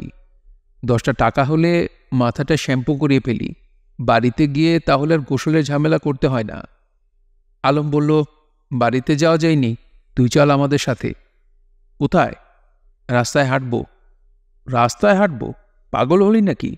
আমি এর মধ্যে নেই, আমাকে 10 মিনিটের মধ্যে বাসায় ফিরতে হবে। ভাইয়ের ব্যাটার জন্য গ্রাইপ ওয়াটার নিয়ে যেতে হবে। ব্যাটা পেটের ব্যথায় পোঁপো কাঁদছে। কাঁদুক, কাঁদলে হার্ট স্ট্রং হয়। ভাবি আমাকে চেঁচে ফেলবে। তোরা আছে সুখে, তোদের ফ্যামিলিতে তো আর বড় ভাইয়ের স্ত্রী নেই। আমার কপালে 2 খান, একজন আবার ইংরেজির ছাত্রী। বৃষ্টি সুরে ইংরেজিতে এমন কঠিন কঠিন কথা বলে যে। মজিদ বলল, আমাদের সঙ্গে থাকলে 20 টাকা পাবি, রাজি আছিস কিনা বল? 100 টাকা দে, ভেবে দেখি, বিরাট ক্রাইসিস যাচ্ছে। 25 পাবি, ভেবে দেখ, আছেই মোটে 25। তাহলে তোরা বস এখানে, গ্রাইপ ওয়াটারটা কিনে দিয়ে চলে আসব। দে টাকাটা দে। পাগল, তোকে আমরা চিনি না? একবার গেলে তোরা টিকিটই দেখা পাওয়া যাবে না। মাহিনের মুখ বিমর্ষ হয়ে গেল। বিমর্ষ ভাব দীর্ঘস্থায়ী হল না। রাস্তায় নেমেই তার মধ্যে ফুর্তির ভাব দেখা গেল। সে আকাশের দিকে তাকিয়ে বলল, সুপার একটা চাঁদ মামা উঠেছে, দেখেছিস? আলম বলল, আমরা দেখেছি, তুই দেখ। কবির দল বোধহয় কলম নিয়ে বসে গেছে, কি বলিস? জানি না। মাহিন চাঁদের দিকে তাকিয়ে গম্ভীর গলায় বলল, মামা, ভাগ্নেদের কথা মনে রেখো। তারা এগিয়ে যাচ্ছে কাকরাইলের দিকে। মজিদের পায়ের ব্যথা এখন অনেক কম। স্যান্ডেল পায়ে হাঁটতে কষ্ট হচ্ছিল বলে সে বা পায়ের স্যান্ডেল খুলে ফেলে দিয়েছে। এক পায়ে স্যান্ডেল পরে সে খুঁড়িয়ে খুঁড়িয়ে হাঁটছে। বন্ধুরা ব্যাপারটা দেখেও কেউ কিছু বলল না।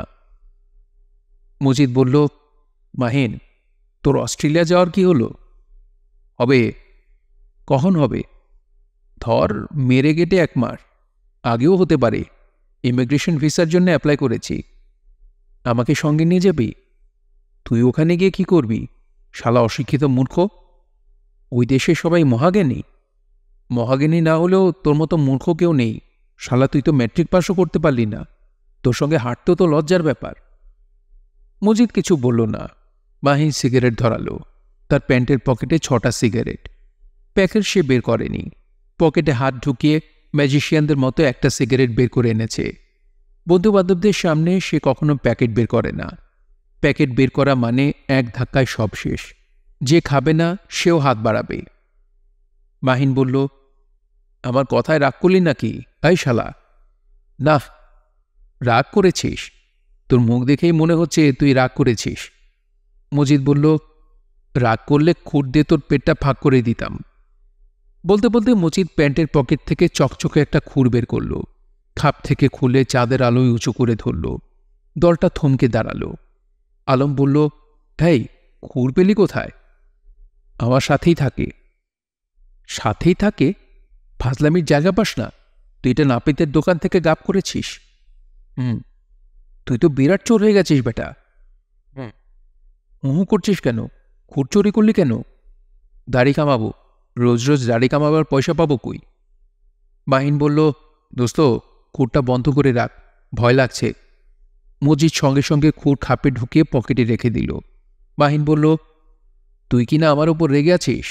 আচ্ছা, তোকে সত্যি কথাটা বলি, অস্ট্রেলিয়া ব্যাপারটা বোগাস। বোগাস? কোথাও কিছু হচ্ছে না বলতে লজ্জা লাগে, তাই অস্ট্রেলিয়ার কথা বলি। মন্দ না। আমার কথা শুনে অনেকের আবার হিংসাও হয়। খুব মজা লাগে। খুব অশান্তিতে আছি রে দোস্ত। তোর আবার অশান্তি কি আছে বলে শেষ করা যাবে না। দুই রোজগারি ভাই ভাই লেগে গেছে। ধুমধুমার অবস্থা। দুজনেই আলাদা বাসা করছে। আমাদের অবস্থা যে কি হবে অনলি গড নোস। তোর বাবার তো টাকা পয়সা আছে। বাবার টাকা পয়সা কোত্থেকে আসবে? তার অনেস্টি বাতিক ছিল। ঘুষ নিতেন না। আসলে ভীরু টাইপের লোক ছিলেন। ঘুষ নিতে সাহস লাগে। সাহস ছিল না। বাইরে প্রচার করেছেন অনেস্ট। পেনশনের টাকা পয়সা দিয়ে মিরপুরে জমি কিনেছেন। সেই জমির দখল পাচ্ছেন না। পুলিশের লোক হয়েও জমির দখল পাচ্ছেন না। বুঝে দেখ অবস্থা। ওই দিন দেখে এসেছি ওই জমিতে 3তলা ফাউন্ডেশন দিয়ে একখানা বাড়ি তুলছে। বিরাট সমস্যায় খাচ্ছি, বুঝলি? তারা চুপচাপ হয়ে গেল। তিনজনেই নিঃশব্দে এগুচ্ছে। রাত 11টার মতো বাজে। রাস্তা নির্জন। এইদিকে রিকশার চলাচল এমনিতেই কম, আরও কমে গেছে। মাঝে মাঝে হুম করে অতি দ্রুত এক আধটা প্রাইভেট কার চলে যাচ্ছে। আলম বলল, কেমন যেন ভয় ভয় লাগছে। ছিনতাই পার্টির হাতে পড়তে পারি। মজিদ বলল, তোর আছে কি যে ছিনতাই পার্টির হাতে পড়বি? রিস্টওয়াচ আছে। মজিদ বলল, হাতে খুর আছে। আমরা এখন ছিনতাই পার্টি। দাঁড়িয়ে দেখ, এক্ষুনি একটা ছিনতাই করব। পাগলামি করিস না মজিদ। ছিনতাই না করলেও ভয় দেখিয়ে দিই। ভয় দেখাতে তো অসুবিধা নেই।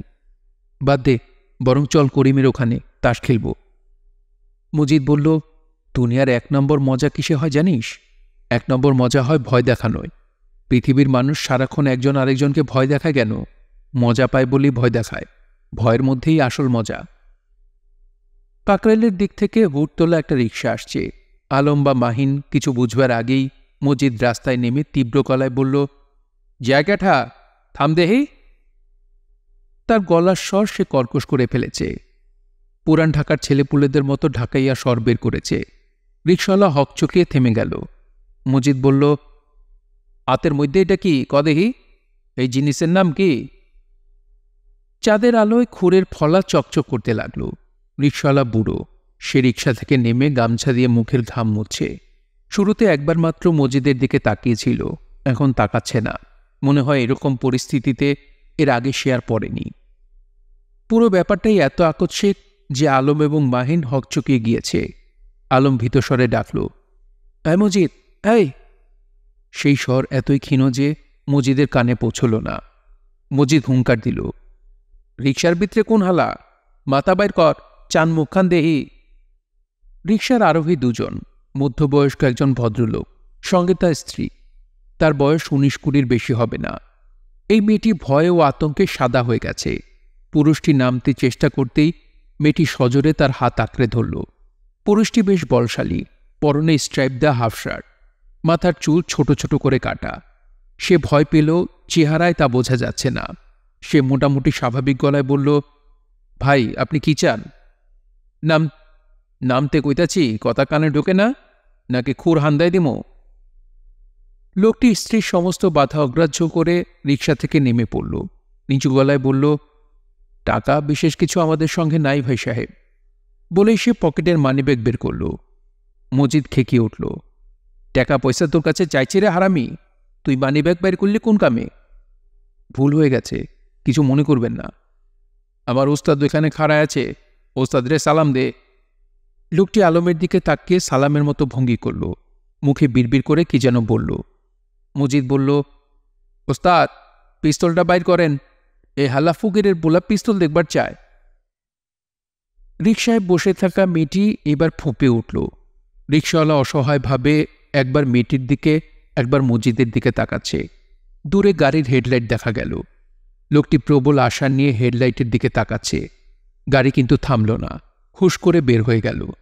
মজিদ বলল, রিকশার মধ্যে ওই মায়া কে? আমার স্ত্রী। বিয়া করা স্ত্রী? জি। লাইসেন্স আছে? বিয়ার লাইসেন্স আছে?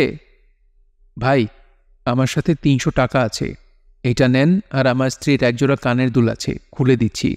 এগুলো নিয়ে আমাদের যেতে দিন ভাই। আমরা এক আত্মীয়ের অসুখের খবর পেয়ে যাচ্ছি, নয়তো এত রাতে স্ত্রীকে নিয়ে বের হতাম না। হারামি তুই কচ কি? টাকা পয়সা তোর কাছে চাইছি? কানের দুল চাইছি? হয় হারামজাদা, আমার একটা ইজ্জত নাই? ভাই কি চান বলেন? তুই কানে ধর, কানে ধরে মাপ চা। জি, কি বললেন? কি কইলাম হুনোচ নাই? কানে ধর। লোকটি কানে ধরল। রিকশায় বসে থাকা মেয়েটি ক্রমাগত ফোঁপাচ্ছে। রিকশাওয়ালা ক্ষীণস্বরে বলল, শব্দ কইরেন না আম্মা, আল্লাহর নাম নেন। হারামজাদা কানে ধরছস? জি। তুই কি করছ? রেলওয়েতে চাকরি করি। রেলওয়ের মধ্যে সব চোরের আড্ডা, তুই হালা চোর। শুনছস কি কইলাম? জি। আর চুরি করিস না? জি। আচ্ছা যা এখন ভাগ। লোকটি মজিদের কথা ঠিক বিশ্বাস করতে পারছে না, এখনো কানে ধরে আছে। কানে কথা ঢুকে না? কি কইলাম তোরে? বউলয়া ভাগ, অমন সুন্দর বউলয়া বাইর হবি না। জি আচ্ছা। আমার দুই ওস্তাদের সালাম দে, সালাম দিয়া ভাগ। লোকটি স্পষ্ট স্বরে দুবার বলল, সালাম আলাইকুম, সালাম আলাইকুম। তারপর রিকশায় উঠে বসল। রিকশা ওঠার সঙ্গে সঙ্গে মেয়েটি তার গায়ে এলিয়ে পড়ে গেল। বুড়ো রিকশাওয়ালা ঝড়ের চেয়ে দ্রুত রিকশা নিয়ে উড়ে গেল। দীর্ঘ সময় ৩ বন্ধু কোনো কথা বলল না। আলম এবং মাহিন দুজনেই খুব ঘামছে, বুক ধড়ফড় করছে, গলা শুকিয়ে কাঠ। প্রথম কথা বলল মাহিন, প্রায় ফিসফিস করে বলল, শালা তুই তো ভেলকি দেখিয়ে দিলি, এখনো আমার শরীর কাঁপছে। মজিদ বলল, মজা পেয়েছিস কিনা বল। মজা? এর মধ্যে মজা কি? তুই বুকে হাত দিয়ে বলতো, তোর মজা লাগে নাই? মাহিন কিছু বলল না। প্যান্টের জিপার খুলে রাস্তার পাশে দাঁড়ালো। প্রস্রাবের প্রচণ্ড বেগ হচ্ছে। তার পাশে আলমও দাঁড়ালো। আলম বলল, গলা শুকিয়ে গেছে, কোথাও গিয়ে চা খাই চল। এখানে বেশিক্ষণ থাকাও ঠিক না, পুলিশ আসতে পারে। মজিদ বলল, পুলিশ আসবে কেন? ওরা গিয়ে নিশ্চয়ই পুলিশের খবর দিয়েছে। পাগলের মতো কথা বলিস না তো। পুলিশ? দেশে পুলিশ বলে কিছু আছে নাকি? কাকরাইল মসজিদের কাছে রাস্তার পাশে একটা চায়ের দোকান পাওয়া গেল।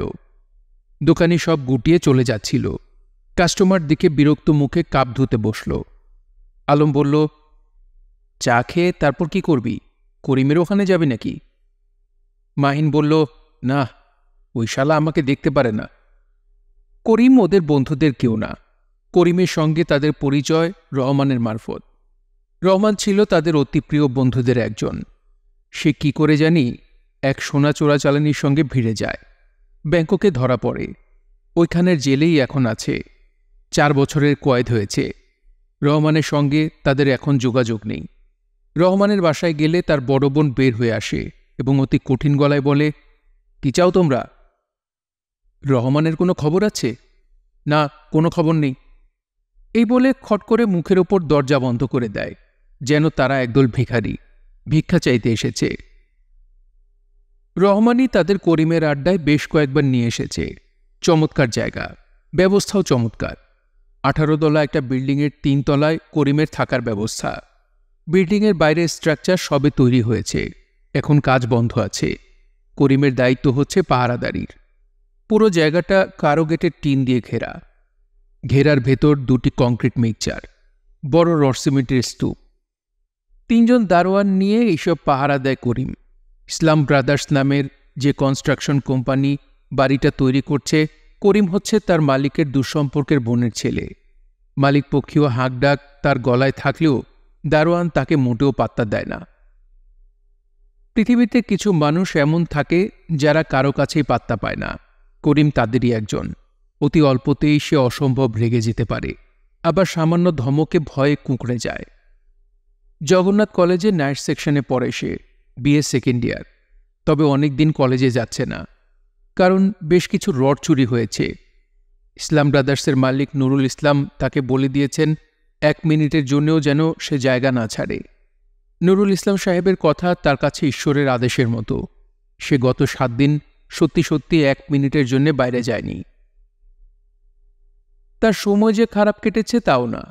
ইসলাম সাহেবের বড় ছেলে মিরন তার ঘরে একটা ব্ল্যাক লেবেল বোতলের অর্ধেকের বেশি রেখে গিয়েছিল।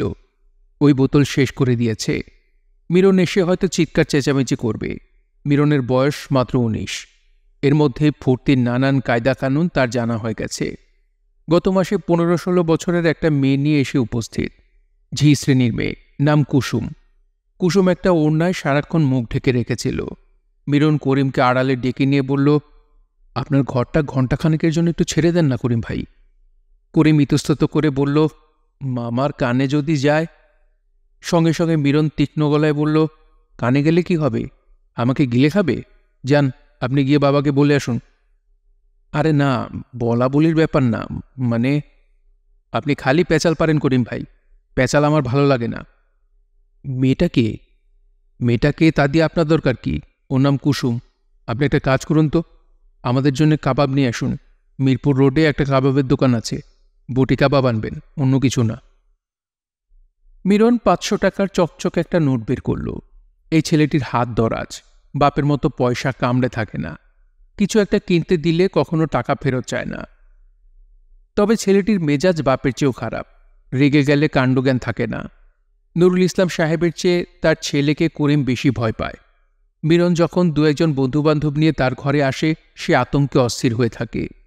সবচেয়ে বড় আতঙ্ক হচ্ছে ছেলের এইসব ব্যাপার ইসলাম সাহেবের কানে গেলে তিনি কি করবেন, তখন তার গতিটা কি হবে। আলমরা যখন করিমের ঘরে ঢুকল, তখন করিম কাঁথা গায়ে দিয়ে শুয়ে আছে, গায়ে প্রবল জ্বর। আলম বলল, আপনার কি হয়েছে? জ্বর, গায়ে গোটা গোটা কি যেন উঠেছে, মনে হচ্ছে জল বসন্ত। এখন জল বসন্ত হয় কিভাবে? কি যে বলেন! হয়ে গেলে আমি কি করব? এই দেখেন না। করিম শার্ট উঁচু করে দেখালো। সত্যি সারা গায়ে লাল গুটি গুটি কি যেন উঠেছে। মাহিন বিরক্ত মুখে বলল, আমরা এসেছিলাম আপনার সঙ্গে তাস টাস খেলব। করিম বলল, আপনারা নিজেরা খেলেন, আমি দেখি। পাগল হয়েছেন?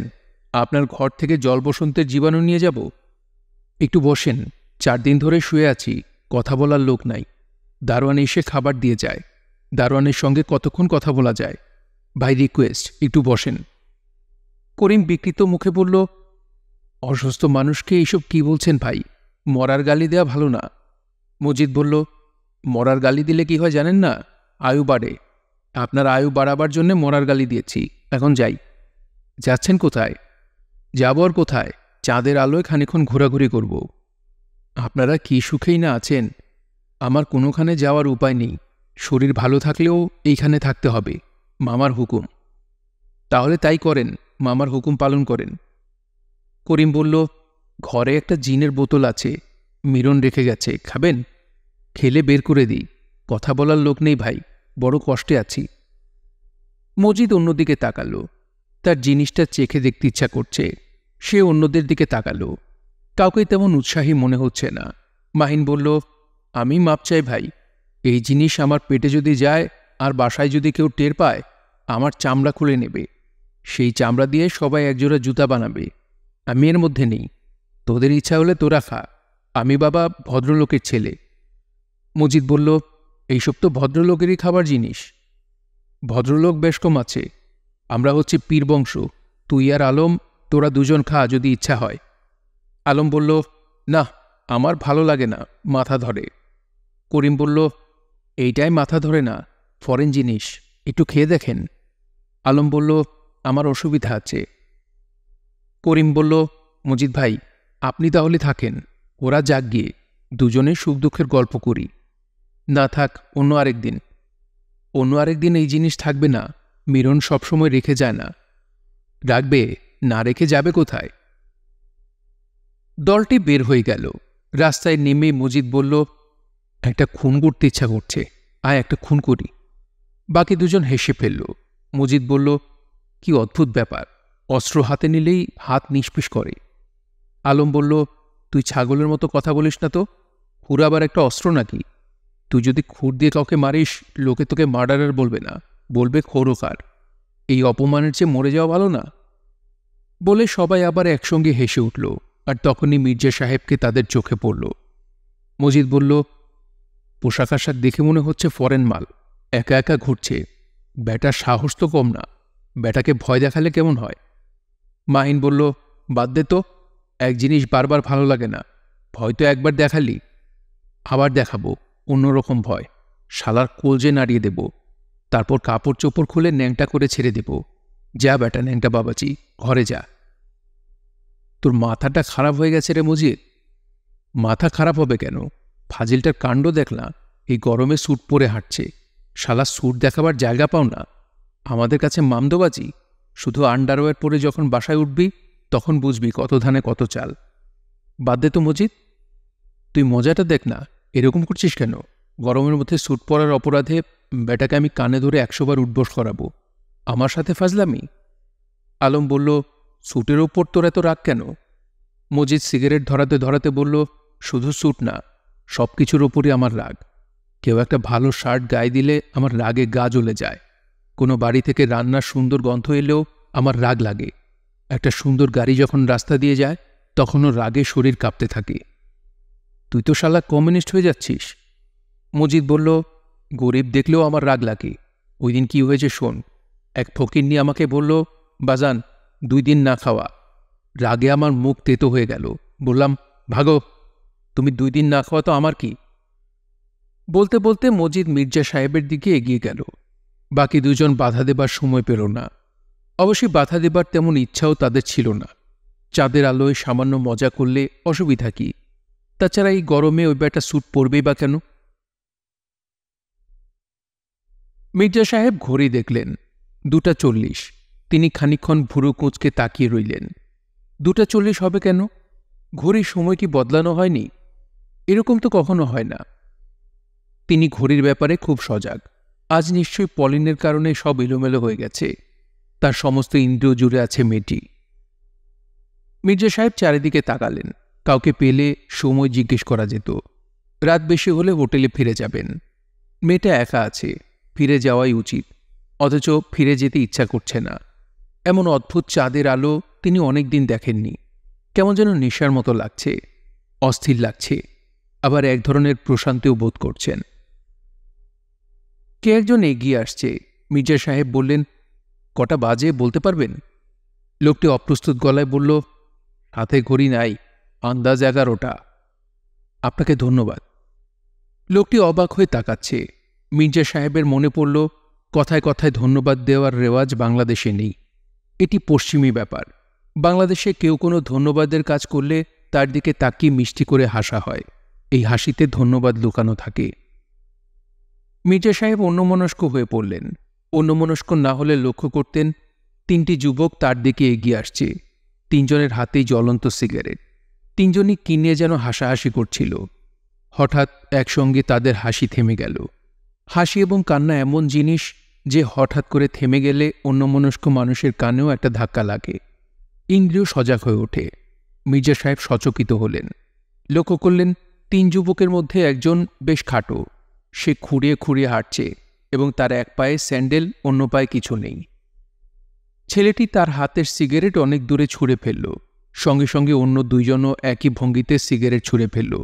দৃশ্যটি অস্বাভাবিক। সিগারেটের জ্বলন্ত অংশ আমরা আশেপাশেই ফেলি, এত দূরে ফেলি না। একজন যে জায়গায় যেভাবে সিগারেট ফেলবে অন্য দুইজন ঠিক তাই করবে, এইটাই বা কেমন? এই তিনজনের মনে কিছু একটা আছে, সে কিছুটা কি? বেটে যুবকটি তার দিকে এগিয়ে আসছে। অন্যরা দাঁড়িয়ে পড়েছে। বেটে যুবকটির হাতে লম্বা কোনো একটা জিনিস, যা সে গোপন করতে চেষ্টা করছে। আশেপাশে কোনো স্ট্রিট ল্যাম্প নেই বলেই যুবকটির মুখের ভাব ধরা যাচ্ছে না। চাঁদের আলো যত তীব্রই হোক, মানুষের মুখের ভাব তাতে ধরা পড়ে না। বেটে যুবকটি মেয়েদের মতো রিনরিনে গলায় বলল, আসিন কেমন? মির্জা সাহেব বিস্মিত গলায় বললেন, আমাকে জিজ্ঞেস করছো? জি না, আপনারে না। আপনার কান্দে যে দুই ফেরেশতা আছে, তাহাদের জিগাই। আমি কিছু বুঝতে পারছি না। সব কিছু বোঝা যায় চাচা মিয়া, কিছু বোঝা যায়, কিছু যায় না। এই হইল জগতের নিয়ম। মির্জা সাহেবের বিস্ময় আরও বাড়ল, তবে তিনি তা প্রকাশ করলেন না। এই যুবকরা আসলে কি চায় তা তিনি বুঝতে চেষ্টা করছেন। বেটে যুবকটি তার সঙ্গে রসিকতা করার চেষ্টা করছে। নেশা করে আসেনি তো? অ্যালকোহলের তিনি কোনো গন্ধ পাচ্ছেন না। অ্যালকোহল ছাড়াও আরও সব নেশার জিনিস আছে, তেমন কিছু না তো? অ্যামিটোফিন জাতীয় কোনো ড্রাগ? ঢাকা শহরে এসব কি চলে এসেছে?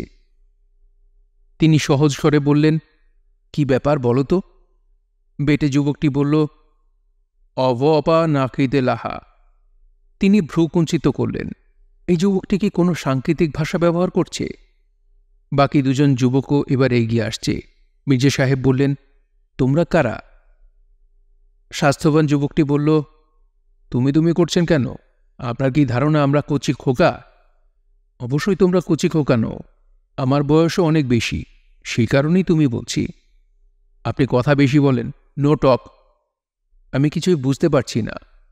বেটে যুবকটি বলল, পেটের ভেতর যখন খুর হান্দাইব তখন বুঝবি বিষয় কি। হালার তুমি তুমি করে, হালার কত বড় সাহস! লম্বা মতো জিনিসটা যে একটা খুর, তিনি তা আন্দাজে বুঝে নিলেন। সামান্য একটা খুর হাতেই তিন যুবক তাকে ঘিরে ধরে আছে। এরা মাগার, পথচারীর টাকা পয়সা ছিনিয়ে নেয়।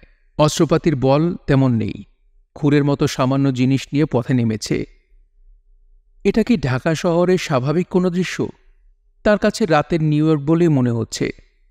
তিনি নিউ ইয়র্কে দুবার মাগারদের হাতে পড়েছেন। দুবারই ওদের হাতে ছিল ৮ ইঞ্চি ছোরা। প্রথমবার দুজন কালো ছেলে এসে পথ আটকে দাঁড়াল। একজন নেশার কারণে দাঁড়াতে পারছিল না, ঢলে পড়ে যাচ্ছিল। দ্বিতীয়জন নেশা করেনি। সে শীতল গলায় বলল, একটা ডলার দিতে পারো, খুবই প্রয়োজন। তিনি ওয়ালেট বের করলেন এবং নিশ্চিত হলেন ছেলেটি ওয়ালেট ছিনিয়ে নিয়ে দৌড়ে পালাবে। তা সে করল না। শান্ত ভঙ্গিতে ডলারের জন্য অপেক্ষা করতে লাগল। মির্জা সাহেব ডলার বের করে দিলেন। ছেলেটি বলল, ধন্যবাদ। আমার এই বন্ধুকে কি তুমি $100 দিতে পারো? ওর $100 খুব প্রয়োজন। তিনি বললেন, $100 আমার সঙ্গে নেই। সেই ওয়ালেটটি নিতে পারে। ধন্যবাদ, ঘড়িটা খুলে দাও। তিনি ঘড়ি খুলে দিলেন। তখনই ছেলেটি প্রচণ্ড একটা ঘুষি তার পেটে বসিয়ে দিল। তিনি ছিটকে রাস্তায় পড়ে গেলেন। ছেলেটি ফিরেও তাকাল না, যেন কিছুই হয়নি এমন ভঙ্গিতে শীষ দিতে দিতে এগিয়ে গেল। একবার পেছন ফিরেও তাকাল না। সেও অন্তত একবার তার খুন করা মৃতদেহটির দিকে তাকায়। এরাও কি সেই কালো ছেলেটির মতো? মনে হচ্ছে না। এদের চেহারা ভদ্র। অবশ্যই কালো ছেলেটির চেহারাও ভদ্র ছিল। কি সুন্দর করে কথা বলছিল। মির্জা সাহেবকে চমকে দিয়ে বেটে ছেলেটি বলল, কি হালা, কথা কচ না কেন? বেটেজন বা হাতটা একটা ঝাঁকি দিতেই খচ করে শব্দ হলো। খুরের ফলা খুলে গেল। মির্জা সাহেব এই প্রথম বুঝলেন খুর একটা ভয়াবহ অস্ত্র। তোর পকেটে কি আছে? Travellers cheque. তোমরা এই চেক ভাঙাতে পারবে না। মির্জা সাহেবের পেছনে দাঁড়ানো ছেলেটি বলল, চাচা মিয়া, তাইলে আপনি ফরেন মাল? আবুধাবি নাকি কুয়েত? বেটে ছেলেটি খিক খিক শব্দ করছে। হায়নার হাসির সাথে এই শব্দের একটা মিল আছে। মির্জা সাহেব শান্তস্বরে বললেন, তোমরা আমার ঘড়িটা নিতে পারো, দামি ঘড়ি, বিক্রি করলে কিছু পাবে। তার নিজের শান্ত গলার স্বরে তিনি নিজেই চমকে গেলেন। তিনি যেন বেশ মজা পাচ্ছেন কথা বলতে। চাঁদের আলোয় তিন যুবককে কেন জানি মোটেই ভয়াবহ মনে হচ্ছে না। একটা খালি রিকশাকে এই সময় আসতে দেখা গেল। বুড়ো রিকশাওয়ালা তাদের পাশ দিয়ে যাবার সময় হঠাৎ রিকশার গতি দ্রুত করে দিল। এরকম দৃশ্য সে মনে হয় আরও দেখেছে, এবং সে জানে এইসব ঘটনাকে পাশে রেখে দ্রুত এগিয়ে যাওয়াই নিয়ম। পেছনের ছেলেটি মির্জা সাহেবের কাঁধে হাত রাখল। আগের মতো মেলি গলায় বলল, চাচা মিয়া, চলেন একটু সামনে। আপনার লগে এখন কথা আছে। কি কথা? কথাটা হইল ব্যাঙের মাথা। কি ব্যাঙ? সোনা ব্যাঙ। কি সোনা? ছেলেটির কথা শেষ হলো না। হাসতে হাসতে তার প্রায় গড়িয়ে পড়ার উপক্রম হলো। যেন এরকম মজার দৃশ্য অনেকদিন সে দেখেনি। মির্জা সাহেব বললেন, চলো যাওয়া যাক। এ কথায় যুবকদের মধ্যে একটু দ্বিধার ভাব দেখা গেল। বেটে যুবকটি বলল, তপসিমো লইহ। আবার সেই সাংকেতিক ভাষা। মির্জা সাহেব আবার বললেন, চলো, কোথায় যাবে? স্বাস্থ্যবান যুবকটি ধমকে উঠল, আবার তুমি? তোমরা বয়সে আমার অনেক ছোট, এই জন্যই তুমি বলছি, অন্য কিছু নয়। তবে তোমাদের যদি অপমান বোধ হয় তাহলে আর বলবো না। বেটে যুবকটি চাপা গলায় বলল, নো টক, হাঁটো, quick March, left right left. যুবকরা দ্রুত পা ফেলছে, তিনিও প্রায় সমান তালে পা ফেলছেন। এসব ক্ষেত্রে আচার আচরণ খুব স্বাভাবিক রাখতে হয়, কথাবার্তা বলে টেনশন কমিয়ে দিতে হয়, তাই নিয়ম। এই তিনটি যুবকের মানসিকতা তিনি জানেন না। এরা কি পরিমাণ নিষ্ঠুর হতে পারে তাও জানা নেই। দীর্ঘদিন পর দেশে ফিরেছেন। এই দীর্ঘ সময়ে অনেক কিছুই ঘটে গেছে। এখন হয়তো এরকম দলছুট তরুণেরা চাঁদের আলোয় অকারণেই মানুষের পেটে খুর বসিয়ে দেয়। পলিনের জন্য তিনি তেমন কোনো দুশ্চিন্তা বোধ করছেন না। পলিন কি করবে তিনি জানেন। মার সঙ্গে কথা শেষ করে বাথরুমে ঢুকে খানিক্ষণ কাঁদবে, তারপর চোখ মুছে ডায়েরি লিখবে। ডায়েরি লিখতে অনেক সময় নেবে, যদিও লেখা হবে একটা কি দুটা লাইন। সে লাইনগুলো তিনি জানেন। মামুনি, তুমি এত ভালো, বাবাও এত ভালো, অথচ দুজন একসঙ্গে থাকতে পারলে না কেন? এই লাইন কটি লিখে সে আবার কিছুক্ষণ কাঁদবে, তারপর চোখ মুছে কিছুক্ষণের মধ্যেই ঘুমিয়ে পড়বে।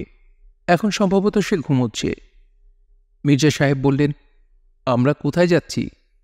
বেটে যুবকটি সঙ্গে সঙ্গে বলল, শ্বশুরবাড়ি। বলেই খিকখিক করে হাসতে লাগল। তার হাতে এখন খুন নেই, অস্ত্রটা সে তার প্যান্টের পকেটে ঢুকিয়ে ফেলেছে। 22 বছর পর দেশের কি হয়েছে তিনি দেখতে এসেছেন। ভালো সুযোগ পাওয়া গেল প্রথম রাতেই। তবে তিনটি যুবককে দিয়ে পুরো দেশ সম্পর্কে আঁচ করা যায় না।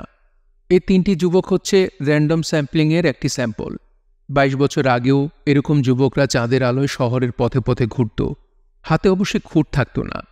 তিনি নিজেই কত রাতে বন্ধুদের সঙ্গে হেঁটে হেঁটে আনন্দ করেছেন। এরা যা করছে তাও এক অর্থে আনন্দ। তাদের রাতে হাঁটা বাতিক হয়েছিল ইউনিভার্সিটিতে ঢোকার পর। 11টার সময় চা খেতে যাওয়া হতো নীলক্ষেত। সামান্য এক কাপ চা খেতে লাগতো 1 ঘন্টা। চা শেষ করার পর কেউ না কেউ বলতো, খানিক্ষণ হাঁটাহাঁটি করলে কেমন হয়? দুটো দল হয়ে যেত সঙ্গে সঙ্গে। একদল ফিরে গিয়ে পড়াশোনা করতে চায়, অন্য দল হাঁটতে যেতে চায়। শেষ পর্যন্ত সবাই মিলে হাঁটতে যেত। একসময় ক্লান্ত হয়ে রেসকোর্সের মাঠে লম্বা হয়ে শুয়ে থাকতে থাকতে ঘুম এসে যেত। বজরুল একবার পুরোপুরি ঘুমিয়ে পড়ল। মজা করবার জন্যে তাকে ফেলে রেখে সবাই চলে এসেছিল। এখনকার ছেলেরা কি এরকম করে? তিনি জানেন না। দেশের সঙ্গে তার প্রায় কোনো যোগাযোগ নেই। মামাদের সংসারে মানুষ হয়েছিলেন। 3 মামার কেউই তাকে সহ্য করতে পারতেন না। স্কুলের বেতন, নতুন বই খাতা, পরীক্ষার ফিস এসব জোগাড় করার জন্যে এক এক মামার কাছে 3-4 বার করে যেতে হতো। পরীক্ষার ফিস হয়তো 30 টাকা। একসময় বড় মামা 20 টাকার একটা নোট ফেলে দিয়ে বলতেন, যা যা, আর বিরক্ত করিস না। টাকার দরকার হলে বড় মামা, মামাকে আর নেই নাকি? আরেকবার আমার কাছে এলে টান দিয়ে কান ছিঁড়ে ফেলবো, হারামজাদা। বাকি 10 টাকার তখনও জোগাড় হয়নি। কিভাবে হবে বা শেষ পর্যন্ত হবে কিনা কে জানে। ছেলেবেলার জীবনটা তার অসম্ভব দুঃখ কষ্টে কেটেছে। তবে মামারা তাকে পুরোপুরি ত্যাগ করেননি। আমেরিকা যাবার ভাড়া 11,000 টাকা তারাই জোগাড় করলেন। সেই জন্যে মেজ মামির কানের দুল বিক্রি করতে হলো। যাবার দিন 3 মামা এয়ারপোর্টে এলেন। বড় মামা এক ফাঁকে তাকে আড়ালে ডেকে নিয়ে বললেন, মনের মধ্যে কিছু পুষে রাখিস না, অনেক যন্ত্রণা দিয়েছি, সুখে থাকিস। এ বলে ভীষণ কান্নাকাটি করতে লাগলেন। দরিদ্র মামাদের ঋণ মির্জা সাহেব শোধ করতে পারেননি। সবকিছু কেমন এলোমেলো হয়ে গেল। চিঠি দিলে মামারা কেউ জবাব দেয় না। বিদেশে চিঠি পাঠানোর বাড়তি খরচা কেউ করতে চান না বোধ হয়। একসময় তাঁরা তাদের ঝিকাতলার বাড়ি বিক্রি করে ফেললেন। টাকা ভাগাভাগি করে আলাদা হয়ে পড়লেন। মির্জা সাহেবও কয়েকবার ঠিকানা বদল করলেন। যোগাযোগ কিছুই রইল না। দেশ থেকে আসা একজনের কাছে শুনলেন মেজমামি মারা গেছেন। মেজমামার মাথায় দোষ হয়েছে। মামাদের এই সংসার জলে ভেসে যাচ্ছে। বড় 2 ছেলে গুন্ডামি মাস্তানি করে। তাদের পড়াশোনা কিছুই হয়নি। মির্জা সাহেব সাহায্য করার জন্য প্রস্তুত ছিলেন, কিন্তু তার সঙ্গতি ছিল না। নিজেরই তখন ঘোর দুর্দিন।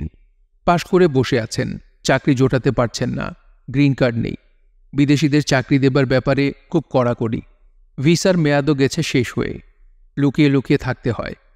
এই বন্ধুর বাড়িতে কিছুদিন, ওই বন্ধুর বাড়িতে কিছুদিন। সেই সময় ক্যারোলিনের সঙ্গে পরিচয় থেকে বিয়ে। আমেরিকার অর্থনৈতিক মন্দার সময় তখন। গ্রিন কার্ড পাওয়ার পরও চাকরি হয় না। গুছিয়ে উঠতে উঠতে অনেক সময় চলে গেল। দেশের কে কোথায় তা নিয়ে ভাববার অবকাশ রইল না। এখন ভাববেন, কাল ভোরেই তিনি মামাদের খুঁজে বের হবেন। খুঁজে বের করা খুব একটা জটিল সমস্যা হবে না। মির্জা সাহেব বললেন, আমরা কোথায় যাচ্ছি? বেটে যুবকটি বলল, নো কট। সঙ্গে সঙ্গে তিনি সাংকেতিক ভাষার অর্থ উদ্ধার করলেন। ছেলেটি উল্টো করে বলছে, নো কট হচ্ছে নো টক। বেটে ছেলেটির নামও তিনি জেনেছেন। তার নাম মজিদ, লম্বা ছেলেটি আলম। অন্যজনের নাম তিনি এখনো জানেন না। নাম না জানা ছেলেটি বলল, সিগারেট দরকার, সিগারেট শেষ হয়ে গেছে। মজিদ মির্জা সাহেবকে বললেন, আপনার কাছে সিগারেট আছে? না। ধূমপান করেন না? এককালে করতাম, এখন করি না। ক্যান্সারের ভয়ে? হ্যাঁ। এত বেঁচে থাকার শখ? মির্জা সাহেব দুটি ব্যাপার লক্ষ্য করলেন। ছেলেটা ধরন বদলেছে, ভদ্রস্বর বের করছে। তাই হয়ে থাকে, পাশাপাশি কিছু সময় থাকা মানেই পরিচয়। নিতান্ত অপরিচিত একজনের সঙ্গে খুব খারাপ ব্যবহার করা যায়, কিন্তু পরিচিত কারোর সঙ্গে করা যায় না। সাইকোলজিস্টরা যে কারণে বলেন, খারাপ প্রকৃতির মানুষের হাতে পড়লে মাথা ঠান্ডা রাখতে হবে। তারা যা বলে তাতেই রাজি হতে হবে এবং চেষ্টা করতে হবে কথাবার্তা বলার। তাদের কেউ যদি বলে, আমরা এখন তোমাকে গুলি করে মারব, তখন ভয়ে অস্থির হওয়া চলবে না। ভয় খুব সংক্রামক। তোমার ভয় দেখে সেও ভয় পাবে। একজন ভীতু মানুষ ভয়ঙ্কর কাণ্ড করে। পৃথিবীতে হত্যার স্ট্যাটিস্টিক্স নিলে দেখা যাবে যে বেশিরভাগ খুনগুলো করেছে ভীতু মানুষেরা। কাজেই কেউ তোমাকে হত্যা করতে চাইলে তুমি সময় চাইবে, যাকে বলে কালক্ষেপণ। শুধু কথা বলবে। তুমি যদি নন স্মোকারও হও, তবু বলবে, আমাকে মেরে ফেলতে চান? আমার কিছু করার নেই, দয়া করে আমাকে একটা সিগারেট দিন। একটা সিগারেট হাতে পাওয়া মানে 5 মিনিট সময় বেশি পাওয়া। খেয়াল রাখবে, 5 মিনিট অনেক সময়।